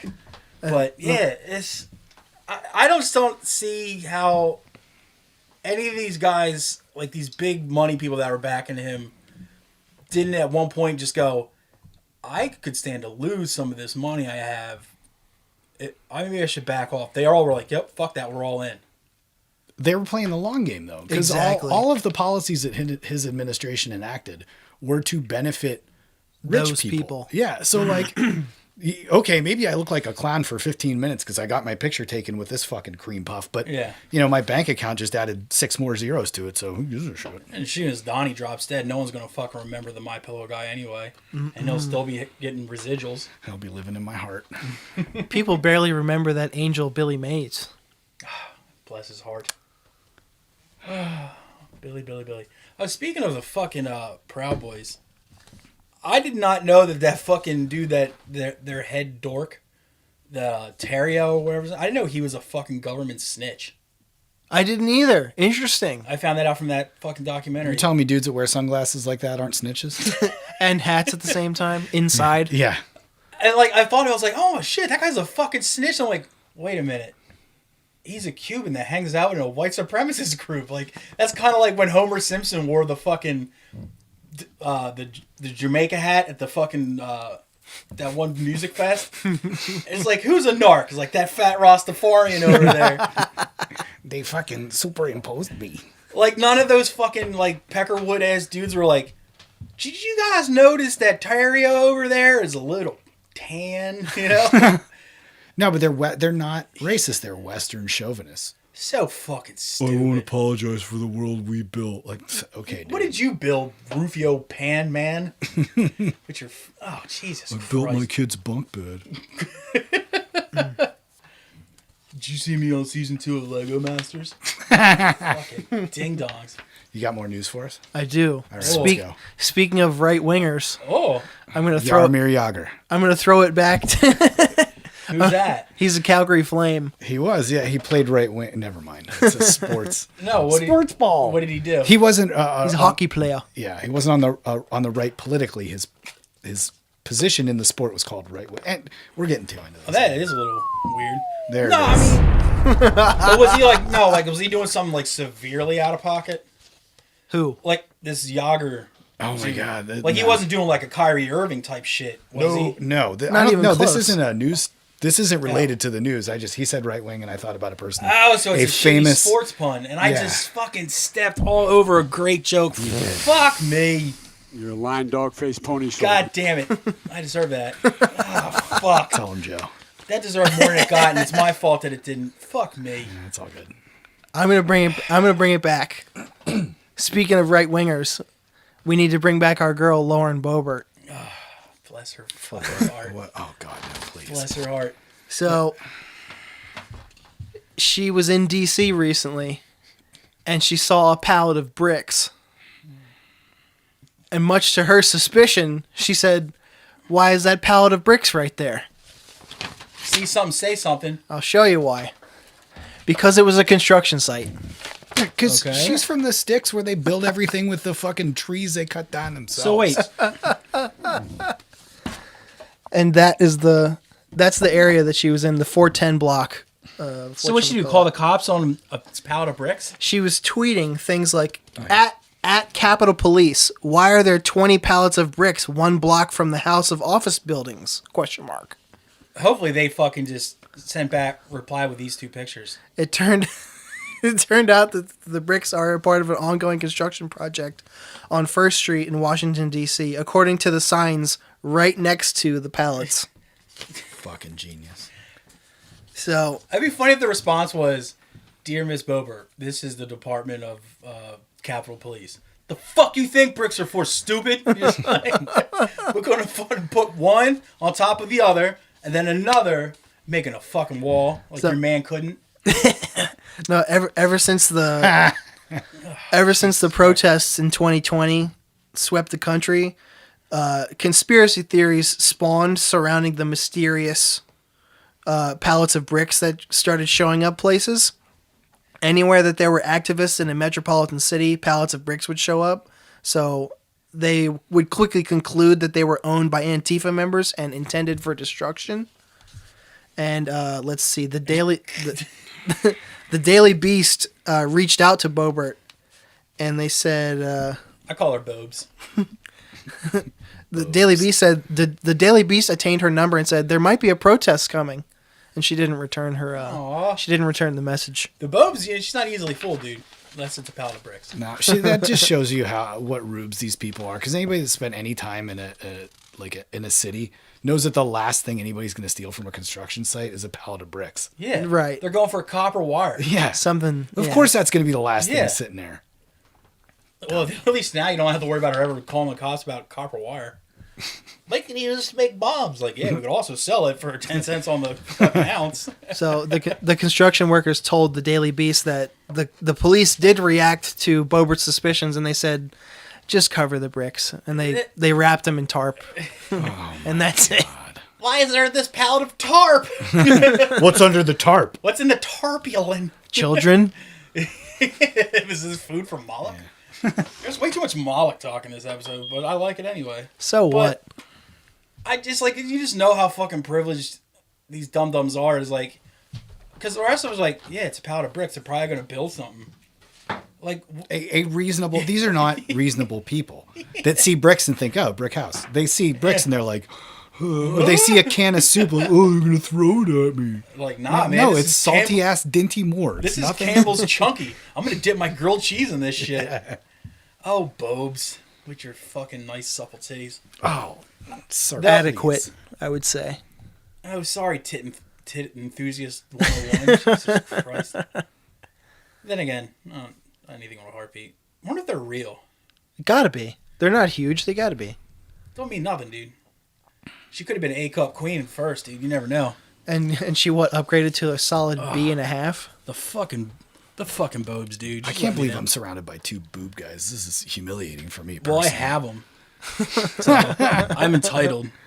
The real question about Lauren... Sorry, you were going to transition to something else. The real question about Lauren Boebert is, does she have the grip? Oh, dude, I heard it put fucking great. I forget where I heard it from. Oh, it was comedian H. Foley said this. It was on a podcast, and he was there talking about pussy grip. And he said, you know, that grip is tighter than a job interview handshake. And I stumbled on it. Incredible. But that grip was tighter than a job interview handshake is because it's not dirty, but it is. Oh, it's fucking great. It's not like, it's watertight like a duck's ass. It's like, it's a job interview handshake. Like, that's fucking fuck, good. I've done so many of these. I know exactly what it is. Speaking of interviews, this is a regular segment we have for all our illustrious guests. All the great guests we've had over our career and John Lowe. And this is for everybody. Everybody in the world wants to know a lot of questions about Dave here, about the infamous DBJ, the heckle king of Philadelphia. You were the king of heckling. At one time. That's how I once fell in love with you. I was better at stage diving than heckling. But I don't know. You made Until the End, like, pack up and leave. They wanted to murder me. It was fucking great. Between each of their songs, you would just ask for another Hatebreed song. That was fucking great. That was one of your fucking highlights. That and your fat years. So what's this segment called? It's called Gripping Inquiries, Dave. So I set you up with maybe the easiest tap-in of a segue about 2 minutes ago when I asked about a certain trait. And you literally, it just flew. What did I do? I asked about if... I think you were busy asking about Yammer Yager. And No. Oh, he brought up grip. Does she have the grip? And then you tried... I was trying to... God damn it, dude. You're fucking lobbing softballs at me, and I'm just fucking... They're grounded. Right. Where's your head at today? I swear to Christ, Do it dude. together. Fuck me in the ass. I'm glad somebody showed up. All right. This is Gripping Inquiries. I'm the number one Aaron Ill fan. He is. He's a regular listener. If you will. I'm a regular listener. Every Wednesday. Yeah. So I play hockey 3 mornings a week, but Wednesday morning I always play. And I get in my car, and the first thing I do after I look at Google Maps and look at traffic and want to kill myself is I download the latest episode. I fire that sumbitch up, and I play it. Every other podcast I play at least 1.5 speed, because who has time for that? I play this one at regular speed. You do that too? Oh, yeah. Man. You're the second person I've heard of that listens to podcasts at 1.5 speed. I already talk too fast. You're cheating. Yeah, you're cheating yourself out of enjoying so many things. You're probably missing shit too. I listen to dumb wrestling podcasts. I'm not missing anything. Fair enough. Shit, man. All right, let's grip these inquiries. He is, dude, because when I need feedback, is this episode good or is this episode fucking shit? I go to him and he tells me they're shit, and I believe him. Question number 1, Gripping Inquiries, David. Hey, man. Batman. Yeah, fucking A right, dude. Batman. All right, this is where you're going to get mad. Despite being born in Pittsburgh, Pennsylvania, and moving to Marcus Hook, why do you insist on telling me you're Canadian? Okay, I'm not Canadian. But on my dad's side of the family, this is a true story. My dad's side of the family, when they escaped the pogroms over in Romania. The alleged pogroms in Romania. Holy fuck. Stop it. I'll sell you a pillow later. So they tried to come to the States, but the boat they were on got turned away, and they sent them up to Canada, and Canada took them in. Fucking A Canada took him in. Right. Canada will take everybody in. Where are you coming from? Romania. They were doing what to you? Oh, you come on in here, buddy. Come on, bud. Come on in here, bud. You know? Get you some soup, can I? You need some blankets there, bud. Get you some soup, can I? Because you look a mess. Get you some soup. Yeah. It was French Canada, actually, so they were rude to him right off the bat. All right. Ugh, he stinks. Still, you're not Canadian. That's the point. I just wanted you to admit it. No, they did backdoor into this country through Canada. There's still no reason for you to add the "you" to words. Okay, I don't manually do that. What? You're lying to me. No, 6 years ago, my wife had My wife. my wife. Fuck me, God, fucking shit. Piss in my ass. So my wife, she had a work trip up to Toronto because the company she was working for is based up there. So because I worked for an airline at the time, I had free flights. I flew up to Toronto and I was like, shit, it's a free week in Toronto. So while I was there, I set my keyboard on my phone to English, Canada, in parentheses. Because I was like, well, I'm in Canada. I'm going to fucking talk like these goofballs. And I just never turned it off. See, a real Canadian wouldn't call someone a goofball. That's a heavy insult in that country. Yeah, those fighting words up only there. in the prairie provinces. So, like, English Canada, all it does is just add "use" to words. Correct. That don't need them. All right. Correct. That's obnoxious. Color, And if you flavor. put in like knit hat, it autocorrects to toque. Toque. Oh, God. How do you even spell that word? Is it like took? TOQUE. Yeah. Okay. That's not how that fucking works, people. Number 3. This is a fucking layup, dude. You got this. Who's walking on your drums? Number 1 party maker. That is correct. Only two Canceled. People, Boom. Two Done. people will get that fucking joke. It's a great joke. Who's walking? Oh, Who's God damn. walking on your drum? Are they both sitting I on this don't know. podcast? Bad They workmanship. call him Crazy Fingers. Oh, fuck. Number 4. Has Insight filed a restraining order against you yet? The band? Yes. Well, if those dudes offered me merch or whatever to purchase my Instagram name, have at it. But Dude. they stole Number the one fan, dude. title of that song from a Uniform Choice lyric. Just saying. Oh, shit's probably lifted from something. Yeah. It's not like fucking Uniform Choice had the monopoly on the word silent shore. Well, they stole shit from Minor Threat, so it's all a big cycle. I can't believe you just besmirched Insight's name like that, dude. What? No, listen, that calling kind Jer- of shit's cool. I'm calling Jeremy. I don't know any of the other guys' names. Tell him I enjoyed that handsome record very much. It's a great fucking record, dude. Even Tom likes that record. That self-titled record? Yeah. Fucking rips. Goddamn, it's And he- underrated. And he likes horse shit, too. I mean, it's a perfect record, dude. Remembers the helmet, for Christ's sake. Mm-hmm. All right. This is going to be real painful memories for you. Fuck. Number 5. How many times have you been pepper sprayed? I think only once, to be honest. Are you sure? Yeah. I know at least once in Pennsylvania. Yeah, one time in Wilkes-Barre, and that was it.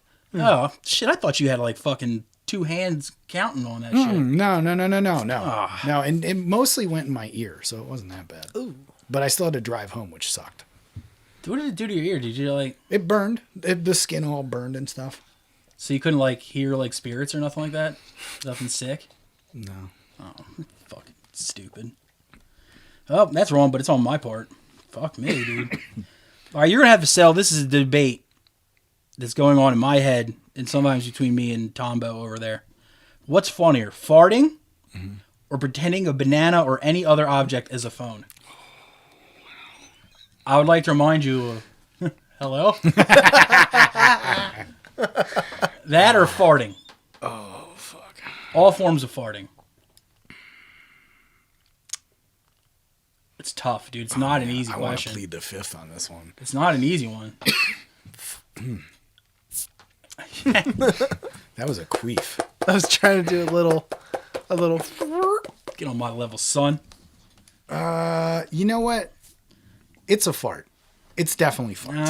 All right. Well, there's no He's right or wrong correct. answer there. Actually, he's correct. The fart is king, always. The funniest non-phone object used as a phone instance I've ever seen in my life involves a person who is now dead and a person who is now a Hare Krishna. It was at the Lansdale VFW, which is on Walnut Street, the one you had to go upstairs. It was right by the train station. And we were watching 100 Demons. Mark Stokey, God rest his pale, ugly soul, did a little flying kicky thing right towards Jeremy Tingle's head. And Tingle, instinctively, out of nowhere, grabbed Mark's foot, leaned his head against the sole of his shoe, and just says, "Hello?" And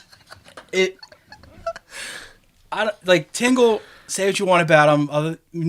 You can say, he can eat a pork chop through razor wire or something like that. But that was one of the funniest things I've ever seen in my entire life. Did he use the old-timey voice? No, he just goes, "Yellow." He did do like a yellow. Yellow. Almost like yellow. Almost like a Ned Flanders. So Emphasizing the answering of the phone. I think I'm going to have to ask this fucking question of everybody who comes through. Was like, what do you think's funnier, farting or banana phone? Ring. Banana phone is funny, but it could, like a dog with a, shoe up. Yes, this is dog. Like that's Classic dog. God damn. Yes, this Who's is dog. he talking to? Who's calling him? Who's walking on your drums? He's like, row. They called him Crazy Fingers. Oh, fuck, dude. Oh, fuck. You're not See? being a fart, dude. I can't settle. I'm not saying there's anything wrong with the fart. The fart's great, but I'm torn. I know there's nothing wrong with them saying There's no right or wrong answer here. All right, this is number 7 here. You refer to your place of work as the unfair port. How long have you been a genre-bending comedic genius behind my back? Like, where did you come up with that fucking gem? That's what everybody calls it. That's like an industry term. It's like not that uncommon. That was seriously.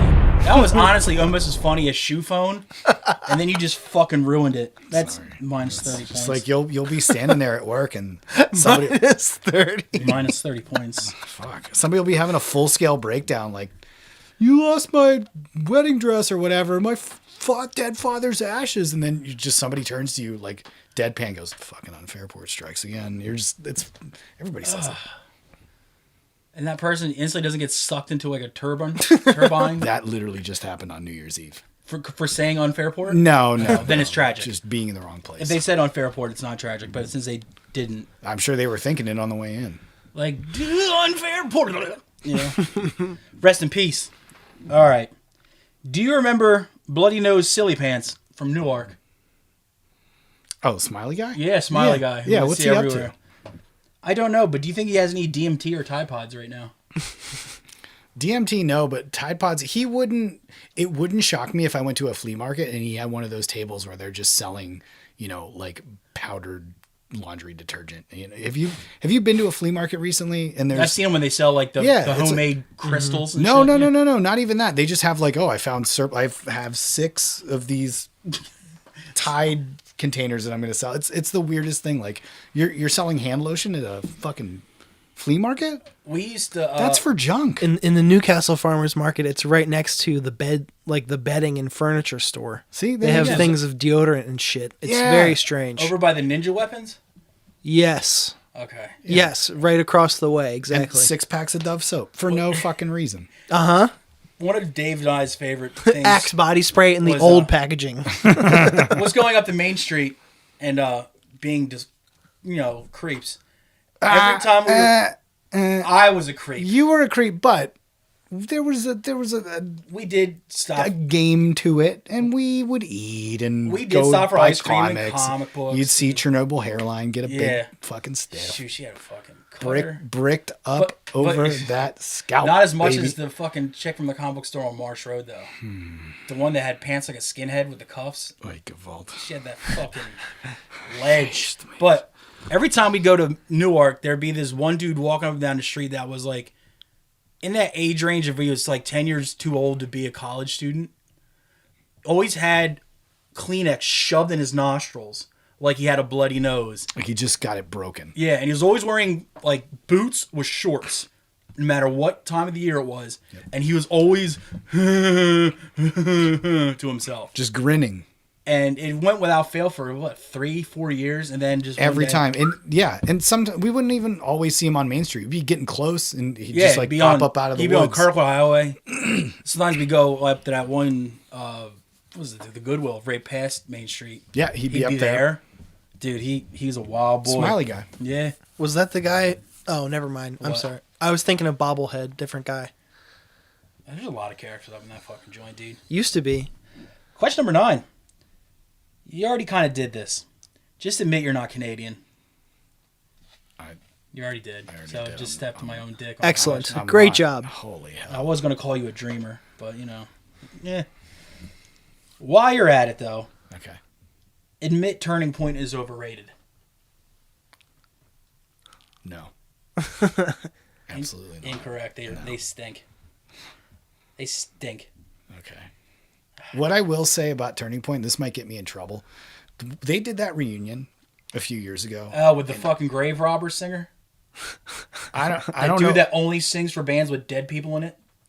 Holy fuck. Didn't they have that fucking asshole from Thursday? Jeff, yeah. What is that, like a gimmick of his? Dude. He sang for Ink and Dagger? Ink and Dagger, yeah. Turning Point. They were vampires though, so they've been undead. Fair. I swear he did it at least once At least more. one other time. I think you're right. So regardless, they do this. Everything's R.I.P. Skip and all this shit, and everyone in hardcore knows how Skip died, right? Right. At what point during that whole lead up to that show, during the show, whatever, their whole Rick to Life merch bonanza, did you see a sign that said 20% of the proceeds from our merch is going to go to this recovery house or this, whatever? Yeah, true. Nope. It went so. I'm going to stop before I get in very serious trouble for the things I'm going to say. Okay. But I love Turning Point. I love the music. I don't know any of those guys personally. I've, interacted with them briefly. They're fine. But goddamn, if you're going to say R.I.P. Skip, toss a couple bones to your local. Or at least his mom. Yeah, right? Buy a calzone for Skip. Yeah. Fuck. But yeah, that dude that sang for that tour, he did that for Ink and Dagger, at least one other band. But there was this band, it was a Canadian nu metal band called Lost Prophets. And they had to kick their singer out because he was arrested for trying to facilitate a baby. He was trying to pay... He's trying to buy a baby? He's trying to Yes. pay the mother of an infant, a newborn, not even 6 months old yet. He was trying to pay the mother for the opportunity to fuck the baby. Oh. And he got caught, he got arrested, thrown in jail. And then, so obviously the band's like, we're done. In slides that Jeff dude, and they start like another band together. So it's like, wherever... They're not, as long as they're not playing the old stuff. Yeah, they're not. that, They did, It's but all still, it's like thinly veiled where allegories to awful fucking shit a baby. happens, that dude will just slide himself in there somehow. You get fucked by Fucking Pharma Bro, and you're just... Yeah, seriously. He's the fucking Draco Malfoy of hardcore, I guess. I don't know what the fuck that means, but okay. All right, I can get rid of number there. Me either. I just picked a wizard. Number 11. Who framed Roger Rabbit? I forget who it was, but they were trying to get the deed to Toontown. Yeah, you don't remember his name? Was it the judge? Judge. No, I'm not saying it. No, that dude burned up a friendly shoe. He in murdered acid. that shoe. Fuck that shit. I'm not saying his name. Yeah, okay, well, okay. Oops. I'll give it to you anyway. It's Judge, but it's Judge Doom. It's actually Mike Judge. Wait, the Beavis and Butthead guy or the guy who chilled with Old Smoke? Which sounds oddly racist later in one's life. funnier. Obviously, the Beavis and Butthead guy. Number 12 just says, for real, you're not Canadians. We've already addressed that shit. Indeed. Number 13, describe the last time you shit your pants. God damn it. Full or partial? Yes. All right, I'll give you a partial because this just happened. My wife and I were out shopping. My wife and that's the most hacky shit. I can't. Anyway, Melissa and I were out shopping, and we made a whole bunch of stops. We had all kinds of stuff to do, and we were like halfway through our planned route for the day, and I gambled and lost, and we were driving, and we were in like the general direction of going home, and I just blurted out, I was like, "We have to go home right now," and she was like, "Oh." Okay, and Well, then she was probably with you long if she knew exactly what had right. happened. So we're quiet for I don't know, like 2 or 3 miles. She and knew she the goes, score. "You shit your pants, didn't you?" And I was like, "Yep." And she was like, "How bad?" And I was like, "Well, bad enough to go home." And she's like, "What do you mean?" And at this point, it's like 5 minutes old. I'm like, "It's cooling down." I oddly like that sensation. Oh God, no! Oh no, it was Don't kink shame me, dog. It's all acidic though. It'll burn your skin. I hate it. Acidic? Acidic. Say, Like acid, like tomatoes. You better wash yourself. She said she's going. a man Why you jack around your cock and nuts? A man tells his therapist, "I'm feeling suicidal." She said she's going to leave me if I don't stop doing the Borat impression. The therapist asks, "Who?" God damn it. You won't bait me with that, motherfucker. Why? That's a pretty good joke, dude. All right. Number 14. We're coming down to the closing ones here. Do you think the reason Vince Spina didn't ask you to join Edgewise is due to his distrust of faux Canadians? I don't know that he thinks I'm Canadian to begin with, but I will tell you that I was... Vince knows things, dude. I guess. I mean, I don't walk around in a goddamn Canadian tuxedo asking you where the fucking bag of milk is, do I? Is it that bad? I thought I had a Pittsburgh accent, but apparently... You do. Yeah, it's pretty... You know what it is? When I get excited and nervous, it comes out, and I've been like spilkus all day, just like... You just said, I get nervous, and it comes out? Yeah, it just came out right when you said that. Yeah. I don't know, man. I know people from Scranton who sound way more Canadian. It's just weird, you know. I actually knew like people that had like French phases, and like I had a fake cholo on purpose, dude. I had a fake cholo face. You remember? I mean, I used to fucking that's understandable. the one button, I do that. the low top Chuck Taylors, I don't do that. the cuff khakis. You didn't wear Dickies shorts with your white socks pulled all the way up No, to the I wore bottoms of your Dickies. knees. I wore long Dickies with the cuffs. Oy, gewalt. Yeah. See, I'm not above this here, you know. So I had a cholo phase. No, but back to Vince. I don't think he has any problem with Canadians. I think he just realizes I'm a very shitty guitar player. Well, who did get the job? I don't remember. Not a really good guitar player. Well, he and I were in a band very briefly. We had a couple practices, and I was singing, and he was playing guitar. And at one point, because I wanted this is going to sound very highfalutin on me, but I wanted to like get more into the songs he was writing. So I was like, "Do you have another guitar that I can tune up and play?" And he's like, "Yeah, sure. It's that guitar over there. It's out of tune." And it was the kind with the locking bridge. Mm-hmm. So, and I didn't know that. So I would tune it up and then strum, and it would immediately be out of tune. Mm-hmm. And I was like, I'm having a stroke. Oh my fucking God. So I'm like 2 rooms over trying to, and it's like, oh God, what's happening? And 10 minutes later, he comes in. He's like, "Yo, man, is everything okay?" And I was like, "I think I broke your guitar."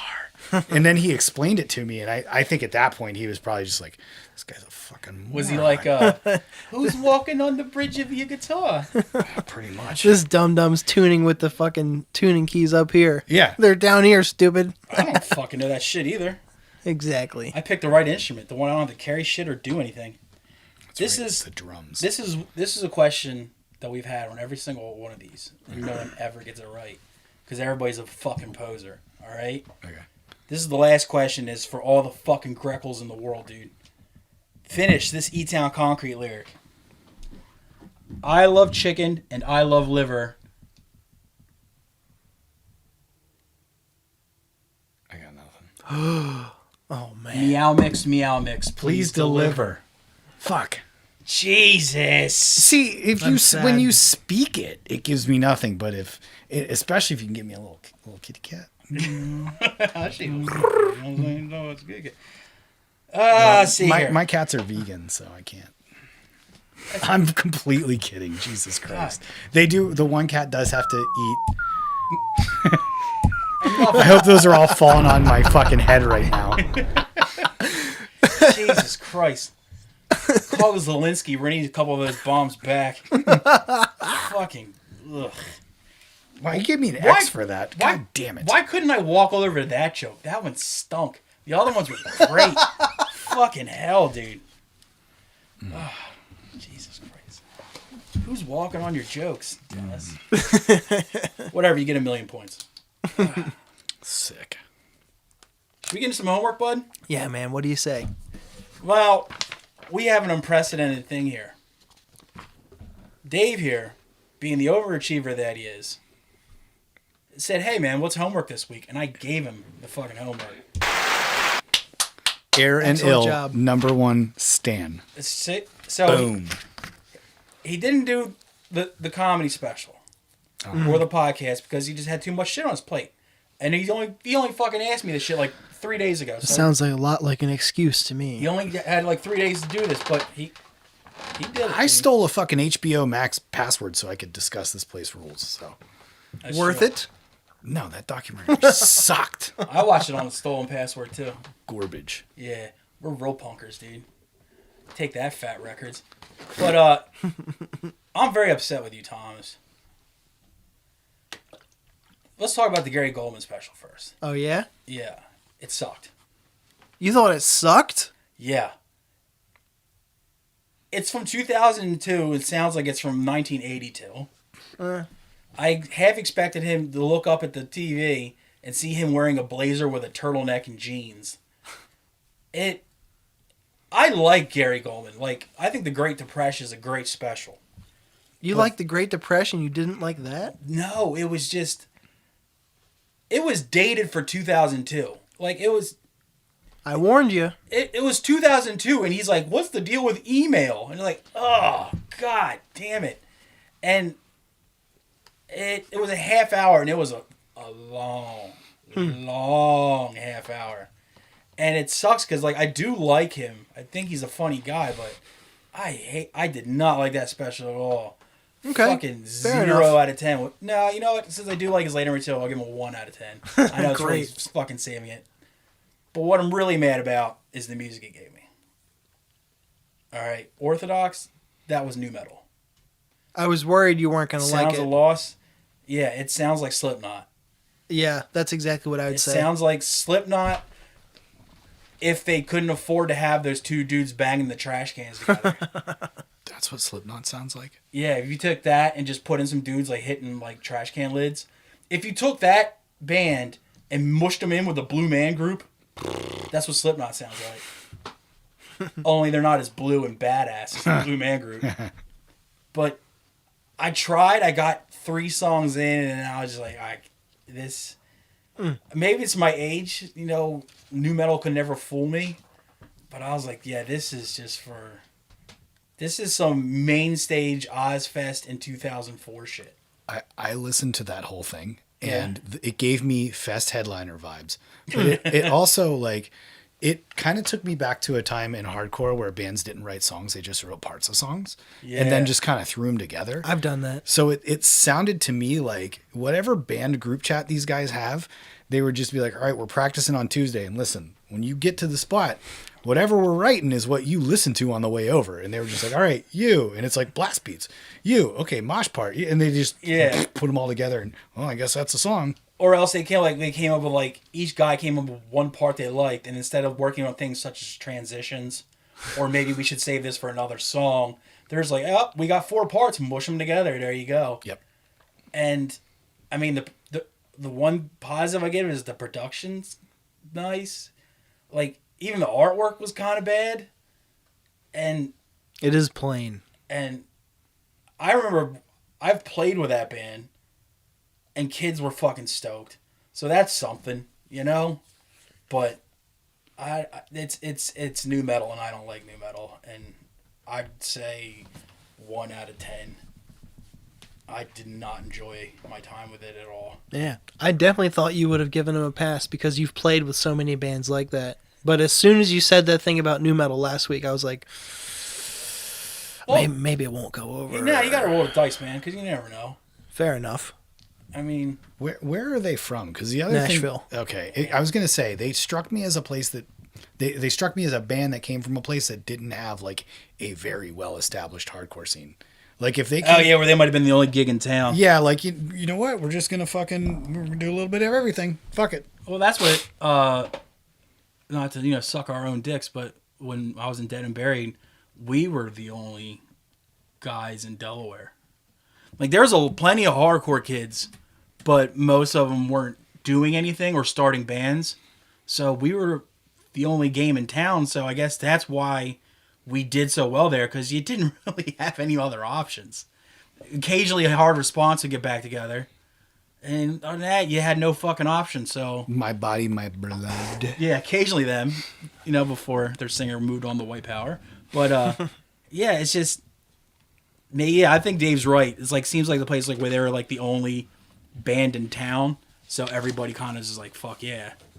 But I think Nashville has a bunch though, of shit going on, because that other band's from there, Chamber or whatever. Yeah. 4 in the Chamber. They were from Staten Island or something. Dude, I might use that later for that other segment we have. So 2 out of 20 for me, not bad. I'm sorry, man. Like but this is not homework. But yo, your girl hit my DMs, right? And she recommended a record to me. That was the new one was fantastic. Ethel Cain, I think Ethel it's called Cain. Preacher's Daughter. Something like that. Something like that is the name of the album. I might be wrong, but It just came out. It's a 2022. It was fantastic. I fucking loved it. It sounded like a more subdued Cranberries. Like the Cranberries weren't all that heavy, but just less, a more dialed back Cranberries, and it was fucking great. All right. So Mel's hitting out of the park, and you're just fucking knocking them into the fucking dugout. At least I'm taking swings. Fair enough. I give you that. Now, what about... See, you fucked up because you missed part of the previous week's homework last week. Did you watch that special? Geraldo? Yeah. Well, I listened to it. That's fine. Because it's an album. I didn't realize you could watch it. Here you are with these semantics again. Well, luckily, since I had the plague last week and I had nothing to do for days and days, I had nothing but time. I knocked out our homework in a day. Yeah, I gave pretty you a lot. much, and I did it all. Very proud of you. And let's see. Very proud of you. Great day to cross the river. Dude, I miss Greg. I said it before, but I really wish he was still alive. The motherfucker was so funny. I think about it like sometimes I do, but sometimes I don't, because there's a lot of great comedians from his era that didn't age well with the later material. I don't know, man. He's way smarter than all of them. Yeah, true, but you never know. Although he could have very well turned into another Colin and just done spoken word stuff. I like what Colin did, but I'm talking about like more like luckily I didn't want him to do some like stick around too long and turn out like Nick DiPaolo did. Yeah, that's true. Going from being hilarious to being the most super fucking sketchy. I know, shockingly, that a fucking Italian goes racist. Then again, it's also shocking I say that since I'm racist towards Italians, but whatever. Turned the Pope into a saint. He died of a UTI, and they say he performed a miracle. He wasn't even more amazing than cranberry juice. Yeah. He's fucking great, dude. Reality TV is getting worse and worse. Soon they're going to throw paraplegics in a lake to see what would happen. And he starts to lose the crowd. And he goes, what? You wouldn't watch a reality TV show called The Floater? Oh, fuck. Dude, it's jokes like that is one of the reasons, like the previous point, I'm worried about if he would have stuck around. Because a lot of his shit would have pissed off today's crowd. he was super dark. But he was good at it, though. It depends on how you roll with it. There's some like people that get shit for it. Like people are like, "Oh, your joke's offensive." Like, whatever, fuck off. We don't care. But then there's other people that try to like, go, battle with the woke people and all that stuff, and then it always just turns into some just dumb argument. I mean, this album was from 2007, and it's dated, but for what it was so fucking funny. Like, no, I'm just saying, like, you were like, I wish he was still alive. Like, I don't know. I want to see what he would have done. Like the next Dave Chappelle, where all we hear about him is him arguing with some fucking person who wrote a review about his show. Like, I think Greg was legitimately smart enough though to be able to have legitimate arguments to whatever pushback he would have gotten. He was a smart fucking guy. Dude, imagine being married to a dude. Hey, remember that thing you said on our way to my mother's house 10 years ago? Me either, because we're dudes. Let's have an enjoyable, peaceful day. Yeah. I loved that album. I listened to it in the shower. I laughed the whole time. I was thinking about this the other day. I really love shitting. Like, it's one of my favorite activities is shitting. Oh, sure. Right? So, if gay sex was only getting the dick pulled out of me, I think I'd be totally stoked on it. Well, that's the thing with anal. Yeah, there's always an upstroke to the downstroke. Yeah, but after so much time, kind of melds together and just is awesome the then whole what time. if it ruined my love of shitting? I don't think so. It would enhance it. Ooh. And then every time you sit down, it's a treat. The problem is you'd be even more shooting ropes every time you lay a cable. I kind of do well almost said. now. I kind of do now. I'm roping while I'm cabling. Well said. Damn, I might fucking join the other franchise, dude. Exactly. You can dabble in both, my friend. Nah, that's greedy. My my next assignment was dad meat, and I never like sat down with dad meat before, but boy was I glad I did. And because I had so much time on my hands, I watched it and I actually laid in my bed and enjoyed it. Dan Soder put his knife down in about 3 minutes. Yeah, what a on puss, his episode. Dude. Rainey didn't. Yeah, one of the things is they do. It's you know Timmy Butterly. I do. Yeah, his sister was my work wife. Yeah. Yeah. God, she's hot as fuck too. Well, he's one of the co-hosts of this podcast. Comment. It's him and this dude Mike Rainey, and every episode since the start, they hold knives the entire time they're doing the podcast. Just random knives, and the guests come on. The guest also holds a knife. It's anything from like a butcher's knife to a small pocket knife, a filleting knife, a box cutter. What kind of gimmick is that? And it's like a knife. And it's never really talked about. It's there. It's present in the video Yeah. if you watch it, but it's not mentioned. If you listen and didn't watch you'd never know. You'd never know. But they're just holding knives. They're just holding knives. Until the day there's some conflict, and then the next thing you know, they're But they're never doing It's not gonna happen. They're never doing anything like stabbing the furniture or doing. They're just carving their name into they're the just sitting there table. like holding it. Like much like that, right? Yeah. there. That's kind of menacing. It's kind of like the Bob Dole like pen hold. Oh, fuck, man. I made a Bob Dole reference. He's a fucking war hero. In 2022 or 2023 now. Sorry. That's all right. We're both old as fuck, and we know exactly. Speaking of mosh metal, on that Soder episode, Butterly was wearing a Kubla Khan shirt.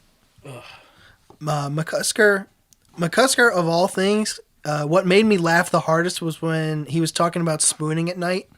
Euphemisms for cuddling. He used euphemisms for cuddling like docking the ship in Star Wars or putting the dick up to charge for the night. I fucking love that dude. That dude's fucking great. I can listen to that dude fucking recite like just the instructions on how to like work a toaster.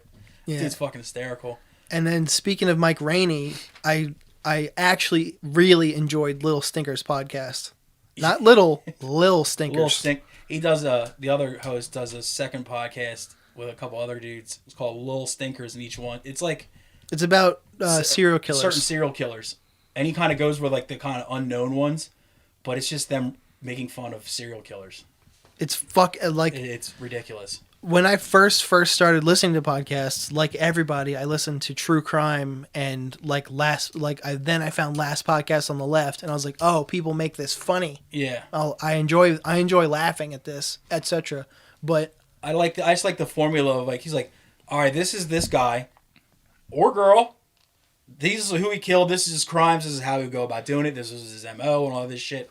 And then the second half of them is just them roasting this fucking mass murderer.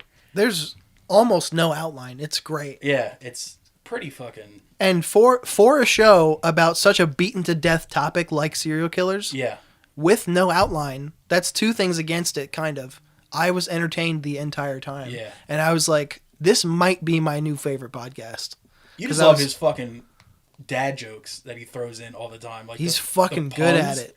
Yeah, he's pretty ridiculous. Fucking good. He's pretty ridiculous. I was walking the dog just in that neighborhood, that neighboring neighborhood right over there, just chortling to myself. Now, he just put out a book. On Perks. Yes. On Perks.com. Which is a book about he spent several years as addicted to Percocet. And what the book is not like, this is how I got out of, Percocet addiction. It's his social media activity while he was on Percocets. So it's basically like his Facebook posts and shit of while he was on Perks and for about 3 years. It's a collection of his Facebook rants on Perks. I'm going to be honest, that is not a novel concept. If you look through the screenshots on my phone or my saved Instagram posts, you can document an entire Philadelphia scenster's descent into heroin madness. So I know exactly what you're talking about, yeah. and it is fucking great. Yeah, who wants to hang out? I got pretzel. Yo, it starts off with these fast guitars, and it's like, ooh.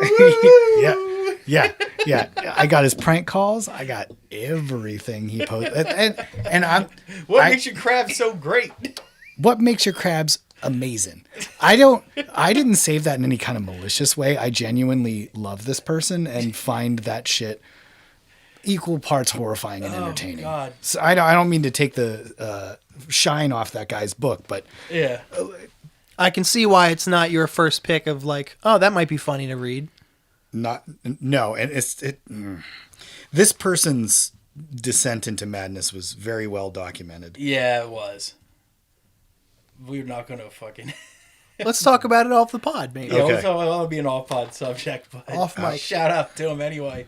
Then I'll get into my next assignment Okay, then, you just go, bud. so we can. You are handsome. My next assignment was the Slave to the Grind documentary. Dennis Fuck you. Fuck you. I was looking for something else. I found there it is. Fuck you. get that to me somehow so I can add that, please. I got a whole folder of them, buddy. Excellent. Slave to the Grind. Oh, fuck.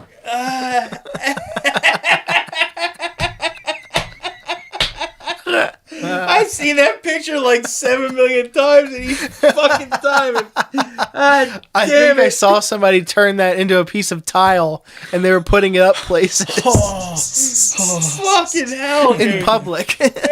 I've seen it in real life. Oh, fuck. You fucking piece of shit. It broke him. Congratulations, dude. You broke Den.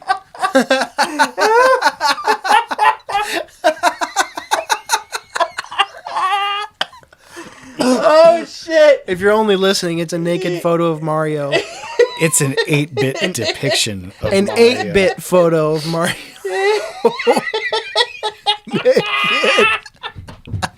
Oh, fuck me. Oh. Yeah, but for real, he's packing. Look at that. Look at that thing. You fucker. He doubled down. Look Fuck. at it. It's down to his knee. That swarthy little dick. He's got a huge bush. He's That got a bu- brajol, dude. Oh, the soprasad on this motherfucker. I don't know what's bigger, his nose or his dong. Oh, It's my just God. Damn it. You know what they say about dudes with big noses, clearly. yeah, big bank accounts. They run all the banks. Oh, fuck. Oh, fuck. That almost got me right there. God damn it. I almost ruined You this set. son of a bitch.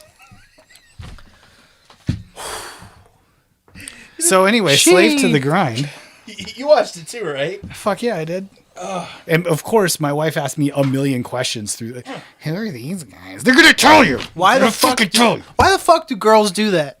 I mean, My girlfriend does that too. Constantly, like she she's asks. never seen a documentary before. Like, no, this guy's never going to be introduced. He's just going to be a talking. They're head. never going to show the graphic that says his name and what Constantly. and his occupation or whatever underneath of it. Yeah. She's asking me questions about what's happening. I say, if you listen for about 30 more seconds, you'll learn. I like it when they do that shit when it's something you've never seen before. Well, what's that guy? What's he going to do? It's like, I don't know. Something like, cool. Just fucking wait. I'm watching it first. Same. Shut your face. Oh God, it's obnoxious. Well, I was wondering where the Repulsion guy got that Batman shirt he was wearing. That shit was sick. I've seen that graphic about 7 million times in my life. Batman. I thought it was really cool that guy who Digby, who founded Earache Records, put Napalm Death on their second show.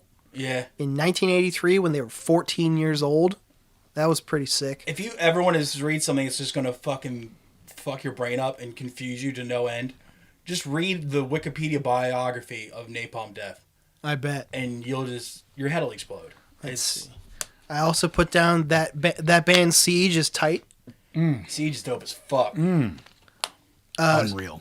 I saw a flyer for an Anal Cunt show at Anchors Up in Haverhill, and it's crazy that I was there once. I never got to play that venue, but I've been there. I played there. It sucked. Dude, I saw It's hot. Record store fucking ruled. I though. saw Siege in Philadelphia, and That's cool. I've been a fan, but the thing that, and when they got back together, I think it was all original members, but the one guitar player has this weird deformed like lobster hand.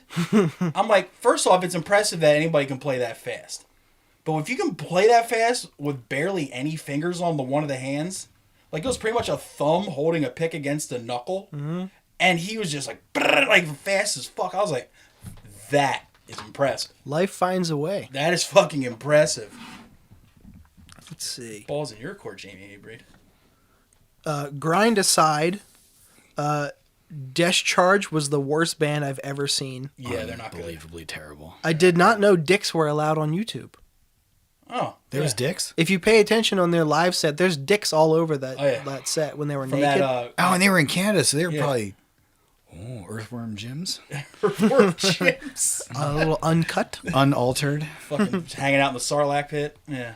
I never knew Terrorizer was a supergroup of like Morbid Angel and Napalm Death members. But it was It before. was beforehand. Yeah. right, beforehand, yeah. including the goat Pete Sandoval on drums. Yeah. They never got to do more because obviously they're pretty busy. And the guy died. That Yeah. too. That was later, and then Yeah. aside from the Repulsion, Napalm, and Brutal Truth sections, of no surprise, as soon as they started talking about the Japanese bands, the music leveled up about 50%. I was like, "Fuck!" They could have spent more time on SOB. Japan, it's like that with every fucking genre. Have of you noticed music. that too? No matter, like the death metal out of there, Yes. the hardcore out of there. Yes. Fucking Christ, dude. Beatdown. Yeah, even like the super... Tokyo? Oh god damn Some it. of the globe's best moshers, It's just like, but soft, but the best but it's looking. just like, yeah, the Japanese, dude, they just go 100 like full bore on everything. They're like, oh, you think your shit's low? Your vocals are low? Well, we're gonna sound like we're straining into Dookie on our record, and you're like, dude, this is fucking great. Your boy Dom was in there. Dom A389. Uh-huh. He keeps showing up in historical, like hardcore music, extreme music shit that I see. Yeah. I see his face on every His fucking thing. label is kind of a big deal. I never knew Agoraphobic Nosebleed never played a show until Maryland Death Fest a few years ago. And look who's Topical. yeah. And I deemed it very educational. Yeah. Great doc. I loved it. Is there any bands you never heard of that you were kind of like, oh, I want to check that shit out? I never gave Brutal Truth a proper shake until after I watched it. But you did after? Oh yeah, super liked it. And they're one of those bands that there's two different Brutal Truths. There's early Brutal Truth, which rules, and later Brutal Truth, which really rules. But I think I'm alone on that. A lot of people are like, I don't like that weird shit they put out towards the end. I was like, nah, that shit was dope. The one thing about the Brutal Truth interviews that bothered the shit out of me was Rich, the drummer, his upper lip was always glowing, like he had snot running out of it. He like a little kid outside in the winter. And the whole time I was watching it, I just wanted to take like the corner of my shirt and just like Let me get that. He looked very nervous, and I didn't pick up on that, but like just the way he was lit and his posture and everything, it looked like, just off screen there's a dude with a knife like, all right, now tell us about Seth. Tell us. Yeah. Tell us. Was he around your family? Tell us his shit or this gets leaked to the media and they just have like a file with his name on it. Yeah. I never really liked Anal Cunt. And after watching that documentary, I liked him really even less. didn't like him. Yeah, same. But they had the funniest merch I've ever seen in my life. Their guitar player has probably the best death I've ever heard in my entire life. How he died. He fell off an escalator at a mall and face planted onto a table in the food court and broke his neck. Were there people eating at the How table? apropos. Just died with a mouthful of annie. Why did he fall? Just acting like a silly goose and just fucking... Well, too silly. Yeah. Too silly indeed. Too silly of a goose, for that. So... I will say, though, about Anal Cunt, I saw them play when I was very young and just didn't... Same. I was like, this is stupid. And later, someone tried to turn me on to them, but they told me to listen to Picnic of Love. Ugh. So if you're not familiar with Picnic of Love, it's an acoustic album. And what's funny about that is it's terrible, of course, but the song, like the actual playing on it and the songwriting, aside from the goofy falsetto singing, is really good, to the point where I listen to it and I think of like goofy ass singer-songwriters who spend their whole life trying to put together a perfect song, and they're just beating their head against the wall, coming up with garbage. And then these fucking mooks are just like, now we're gonna make fun of people like tree huggers and stuff, and oh, it's Mother Earth, please help. And the fucking playing and the songwriting on it is better than anything you could hear from these jokers. And it's like, oh, we're just making fun. And if you listen to their music, it's generally terrible, which is obviously intentional. Mm-hmm. But then if you hear like some of the bands like that members went on and did after their time in that band, much better. The people, those guys are actually talented. Mm-hmm. And you're just like, all right. Like the dude from Agoraphobic Nosebleed did time in Anal Cunt. And like, he did time. He's fucking great. But yeah, I never, like, it's funny shit. I saw them in Delaware and they were booked by these kids that later would yell at me for booking quote unquote wigger bands. I'm like, you guys have Anal Cunt here. Like, I'm pretty sure that what I'm bringing through is not going to be anywhere close to that. Mm-hmm. But yeah, I used to get a lot of shit with it. I enjoyed that first doc time quite I a bit. watched it, like, I was, like, writing down, like, band names and shit like that. Like, that's how I found out about Cretin. Mm-hmm. Cretin is so fucking also good. It's how I found out about Butcher ABC, speaking of Japan. Mm. Unholy Grave I found out about from you. Right? You're the one who told me. I think you're the one who told me about Unholy Grave, but... Maybe Agathocles. Yeah, you did. That was your two. And also, sick name. It wasn't until I fucking watched that documentary that knew how to probably pronounce that fucking name. I was like, Agathocles? There's everybody pronounces it. They put their own spin on it. Mm-hmm. And it's funny as shit is like, I did watch it, speaking of that band, is you watch a lot of the older dudes involved in any music scene. They're normally always bitter and jaded and shit. Those dudes were like the most like, oh, that's great that all these other bands were influenced by us. We called our music mincecore, and now these other bands are calling it mincecore. Mm-hmm. That rules! And you're like, that's refreshing. That's very refreshing. They're not like, they stole our shit. They're just like, they're doing what we did? That's fucking sick. That rules, Good for them. Yeah. Yeah. And, yeah. Old heads never do that. And that's that documentary is where I learned that the singer of Rotten Sound looks like Jeremy Tingle. But, yeah. We won't hold it against him. We won't hold it against him. But he's a Euro, for God's sake. So you enjoyed it? I enjoyed it quite a bit, yeah. Right. And my final assignment was Sonic Youth's later album, Rather Ripped. It started off with a Kim song, which I love. Yeah. I've definitely heard that Incinerate song 500 times in my life, and I never realized it. That was like the hit. Yeah. It's huge. I love that record, and it entered my rotation immediately. I had more stuff written down, but I was just singing its praises. I loved it. I thought it was great. Glad. And there's not much more I can say. It's fucking real good. What did David think of it? A lot of times that kind of, it's just a lot of bands that sound that way or are influenced by them just come off flatter than a plate full of piss. Yeah. But they throw in enough variety to the songs. Yes, they do. And like, I'm a sucker for, there's this band called Tree People that plays that style or played that style. And it's, you know, the two guitars both noodling and doing different things at the same time. Yeah. You know, but when Sonic Youth is doing that and then they add the distortion in, it's like, oh, fuck, holy shit, it's hitting me. What just happened? Sounded like a piece of... Oh, I think it was my cup. Oh. Something expanded. Anyway. Oh, it scared me. I know. Fucking science.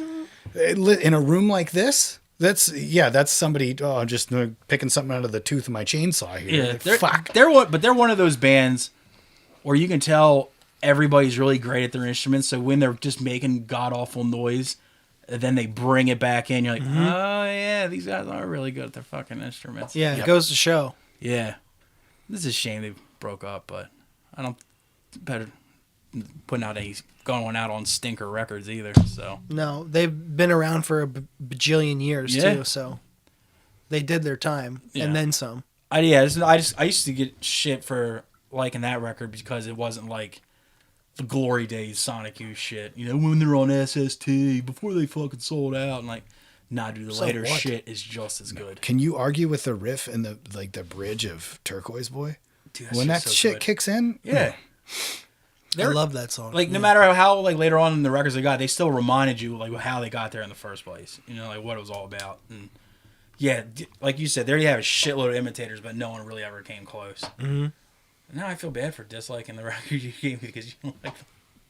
Oh well, fuck you. No, I was new metal. You're spot on. We're talking about two completely different things. Yeah. Oh. So, as I brought up to Dave, we asked our esteemed guests to bring in some stuff for their homework segment. The only caveat we give them is that you can't dick suck your friends. You can't mention your friends' bands. You know, just something that you heard out of nowhere that just fucking kicked you in the dick. And you told me you brought quite a bit of stuff for us. I have 5 things just because am I just giving you artist and title, or do you want me to give you a little background on it, or Yes to both? You don't have to like go into the full I'm not going to go hard, but you can give us like a brief synopsis. Yeah, sure. Absolutely. So I have 5 things. I'll eliminate one of these. So I've got a soft recommendation. I'll give this to Tom because Dennis has probably heard it in my car. I'll do it anyway. All right. Yeah, just so we can talk about it. It's by a band called That Dog. Oh, yeah. And the album is called Retreat from the Sun. Ah, great record. It's their last record. It was written, all their other stuff was written collectively. This one was written by one member of the band. And the first song on this record is the second greatest song ever written after Tears of a Clown. Yeah, Tears of a Clown is the best song ever written. It's got a fucking Calliope in it. I didn't even know that's how you. I thought it was Calliope. The old timey people call it a Calliope, but it's Calliope. It's That Dog is one of those bands that when like the grunge boom blew up, they were out in that kind of subset of bands, but they had a little more edge to them, and they always just never made like prom queens. Like they were always kind of the sides, and it's not because of their skills as a band. They just were constantly overlooked. Yeah, they weren't so much like like grungy sounding. They were the primary songwriters in that band. I guess I wouldn't say grunge is more like quote alternative They were rock. part of that alt rock scene. Yeah. The primary songwriters in that band, one of them was the daughter of a music executive, and the other two of them, the others were daughters of a famous jazz. I think he played trumpet or something. Yeah. So these are kids that were brought up in that environment. So like, even if they weren't, well-studied musicians, they'd been around it so long. Okay, this works, this doesn't. Anyway, That Dog, Retreat from the Sun. They get it, so to speak. Correct. And then I've got,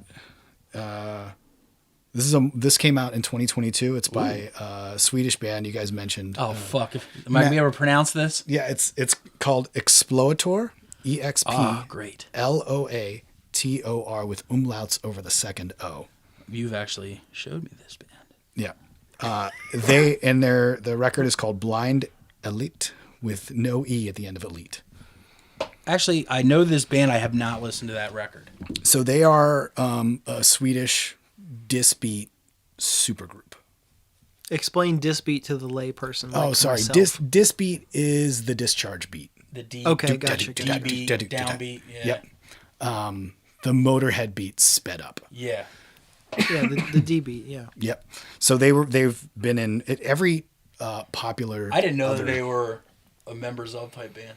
They are, and they don't really promote that. Yeah, which is because I like. They stand on their I own love 2 that. feet for sure. I like when bands make their own way without having to rely on that shit. Yeah.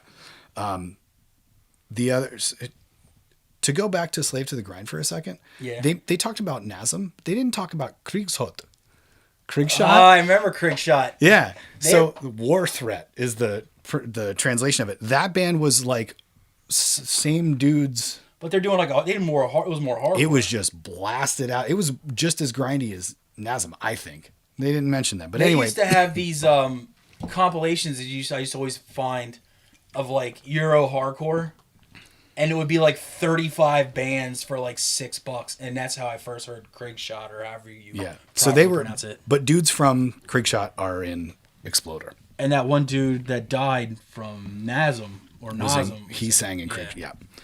So I've got a black metal recommendation, Uh-oh. and this is This isn't going to get me on a watch list, is it? it might. Oh, all right. You have to vet those bands. It's- You like it's have to fucking do sad. serious, like dig It really deep. is. Like what? There's certain friends of mine, if I see it on their playlists or if they post about it, I'm like, nope, not doing it. But Yeah. then there's other friends I know that don't fuck around, and they're like, okay, if he's posting about it, and I know that guy does his homework, all right. The problem is no matter like where you land in that, like because I think that scene is so maybe not small but so interconnected. Yeah. Someone in every group that Through whatever, like 1 or 2 degrees of separation knows somebody who's sketchy as fuck. exactly. So you just can't. But anyway, the band is called Abhorrency. You're going to have to spell that. ABHORRENCY.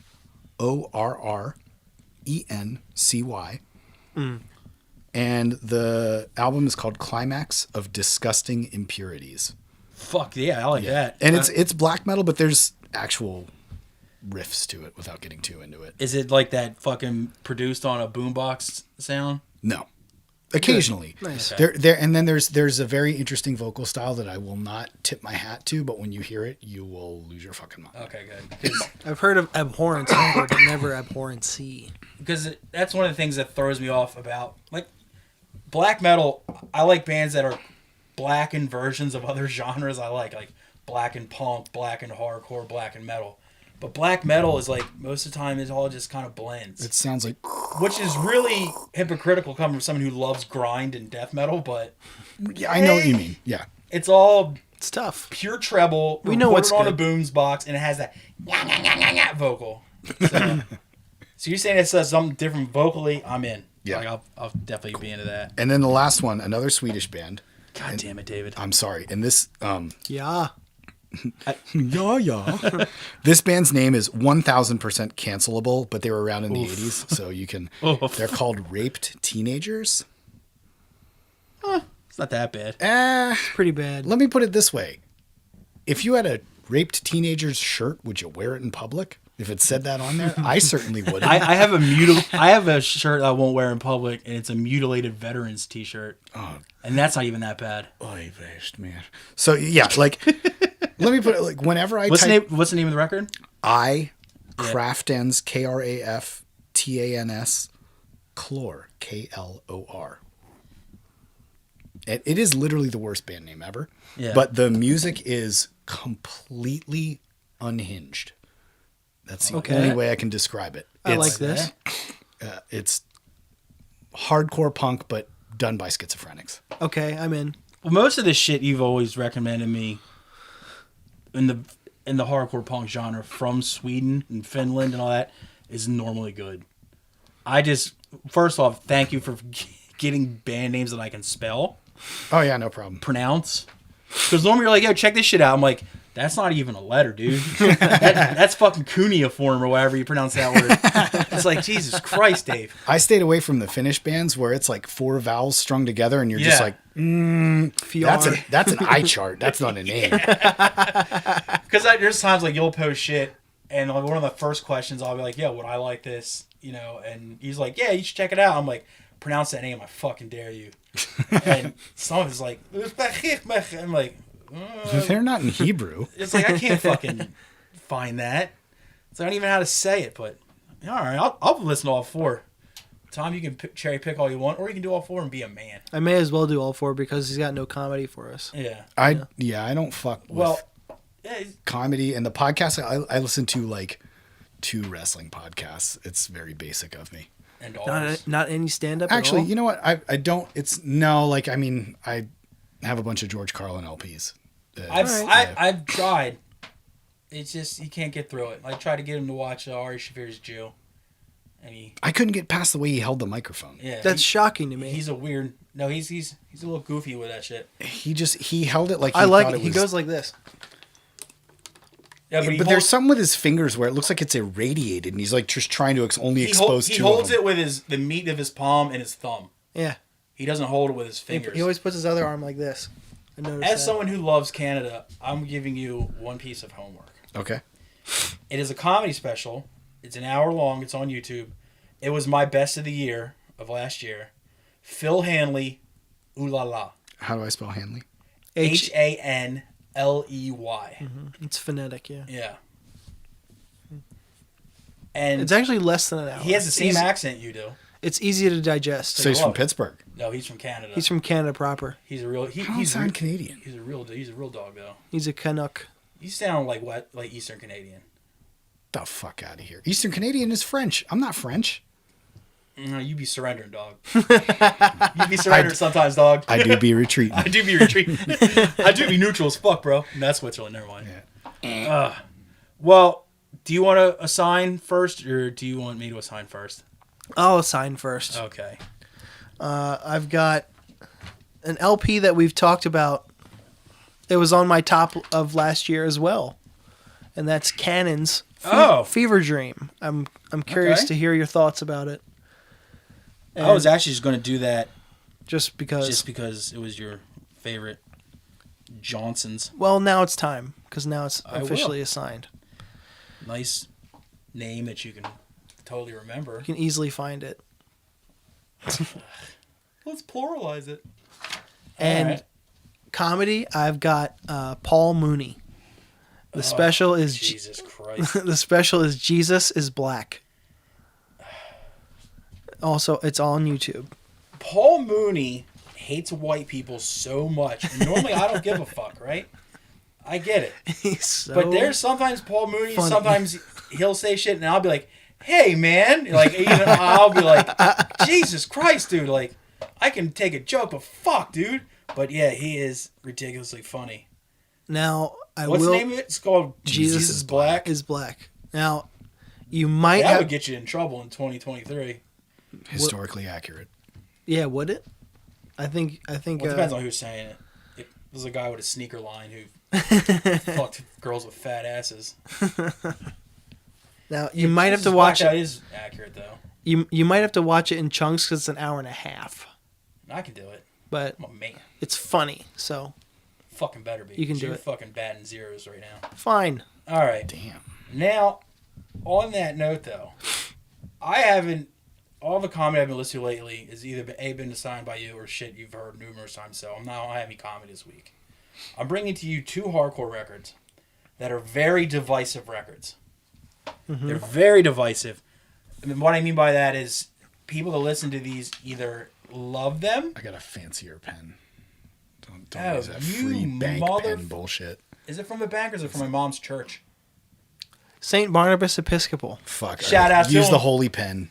That's Deb's holy pen. Dude. This writes good. Also. See? I've used this pen before. Your people lose again. That's what she said. What's Christianity, baby. What's the record? Well, the first divisive. Record, well, people let's do either love it or hate it, and you, I know, fucking love it. It is by a band called Brother's Keeper. from Erie, Pennsylvania. The record is Self-Fulfilling Prophecy. Uh-oh. You alright? I don't want to spoil anything for him. Now, this band has one of the best rhythm sections in hardcore, period, as far as I'm concerned. Yes. And the groove to the fucking riffs is just fucking ridiculous. Yes. But the vocals are a bit much for some people. For most people. Do you like the band Knocked Loose? Okay. I like them as people, but I'd watch them if I played Now, a show with them, but I would never listen to them. Musically, they have nothing in common with Brothers Keeper. Musically, nothing in common at all. Vocally? Kind of. Okay. This guy the guy who sings for Brothers Keeper, a guy named Mike Ski, takes it to the nth level. It is piercing, but if you can get into it, you'll love it. But most people hate it. I fucking love it to death. Fucking Because of what it is. Yeah. They existed at a time where they you could get away with thinking outside the box in hardcore and it getting over big time. And I mean, I saw that band play and the entire room lost their shit. Yeah. Okay. I got to see them. I was lucky enough to see them actually play a hometown show. It was what part of Pennsylvania again? They're from Erie. Erie. And this is in the years when Erie was the shit. Wild. Speaking of Erie, I saw a guy in the gym the other day with a Shockwave shirt on. Whoa. This was around that time. Yeah. This might have been one of the first. What do they call it? The Shocktobers. The Shockwave, because Shockwave would play like once a year. Yeah. And it was like a big event in Erie, but it was like Brothers Keeper, another band that was popular from around there, Disciple, who was like a Christian band, but they were like the first Christian band where people didn't give a fuck they were Christian because they were just that good. Mm-hmm. But yeah, I just got to see them in their hometown, and it was fucking bananas. That's the gym story has a sad ending because he didn't know that they were a band. He thought it was just a Transformers shirt that he got from somebody else. Oh, and I was like, what a fucking cunt. Well, it's a pretty sick Transformer too. And they did have sick Transformer samples, so he actually might have liked it. He was like, oh, my friend told me it was a punk band. I was like, well, listen to them and you'll understand. Well, you might actually like it. I mean, they had... Who knows? Tons of shit from the Transformers movie sampled to it, the cartoon one. Not that new shit. But like I said, I saw them in Erie and watched them just fucking level the room. But then I've also saw them in Maryland and watched them go over like a fart in church. Were you at that St. Andrews show? Oh. People, like, they were getting heckled. Oh, no. I was excited as fuck to see them, and then just... Don't you hate that when you go to see a band you want to see real bad and they don't do well? And the cool dudes were just heckling. I'm like, motherfucker. And you're like, shut up. Yeah, like, shut That's up, no, good. it's great. Like, so what if they're wearing ties? Yeah. This was pre them wearing I know. ties and shit. And I love this band so much that I forgave them for doing a Misfits cover record. And you know how I feel about the fucking Misfits. I'm nonplussed by the Misfits. Yeah. But fucking Brothers Keeper, yeah, they stuck out. Like, they actually had groove to their songs in the era where everybody was just trying to out-chug each other. And the guitar playing, too. He does some really unique stuff that no one else did. Okay, cool. Sorry. Yeah, so excellent. That's one. Another one is equally decisive, and they were one of the big leagues. They were a Victory Records band. They're called Bloodlet. I know Bloodlet. Now, Bloodlet was this band, and the record I want you to check out is called The Seraphim Fall. And Bloodlet was this band that you would see on shows with all your favorite bands, hardcore, metal, and everything in between. And they went over like a fart in church almost every single time. Not because of their performance, just because the people there was like, I don't know what to do with this. Didn't know what to make of it. And at first, I didn't either. I was just like... I mean, I didn't either. They're like a white guy dreadlock band. Only one guy had. Not in like the stenchcore. Yeah, they weren't like that type of shit. But still, I didn't know what I was in for. It was the first time I saw fretless bass. You never saw Primus? Oh, wait, yeah, it's a good point.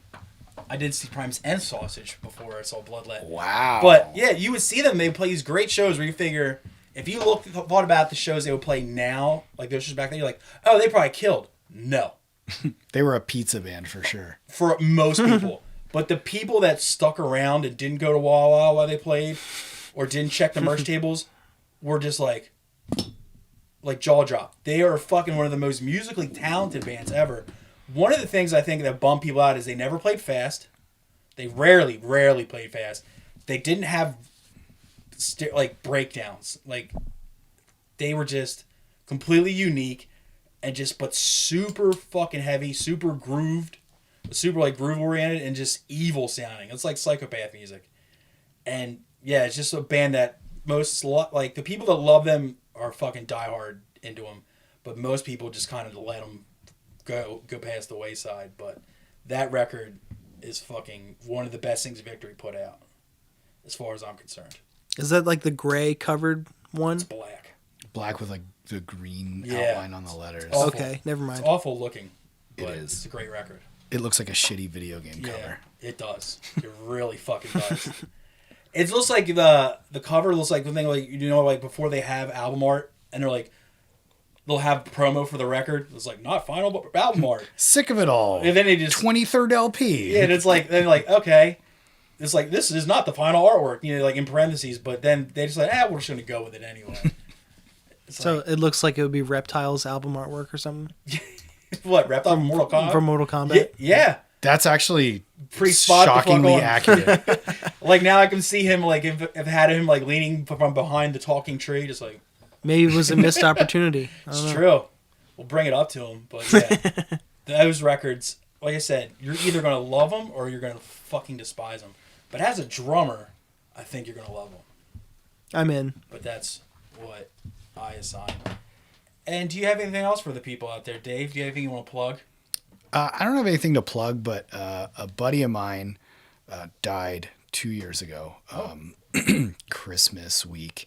And today he was, and I'm not making this up, he was loaded aboard that SpaceX rocket and shot into space. That's fucking sick. And his remains will return to the Earth as a shooting star. So Shay Crook, shout out, we speak your name. Wow. Shout the fuck out. That is fucking awesome. Yeah, and I'm trying to hold it together for him, but yeah. Dude, that fucking cool. rules. Yeah. Damn, he's going to see the Crab Nebula before I do? Exactly. I'm fucking jealous as fuck of that shit. Exactly. I'll be fucking sitting at oh shit, I shouldn't say my street name. Delete that. I'll be sitting on my 123 Fake Street. I'll be sitting at 123 Fake Street playing Fallout 2, and motherfucking Shay's over there by Proxima Centauri and the Horsehead Nebula just fucking chilling. Dude, shout out to him, dude. And shout out Shay Crook and Hank. fucking shout out SpaceX for taking him on that journey, dude. Yep. All right, you got anything else for the people, Tom? Nah. All right, why don't you hit that fucking intro music? Mooney.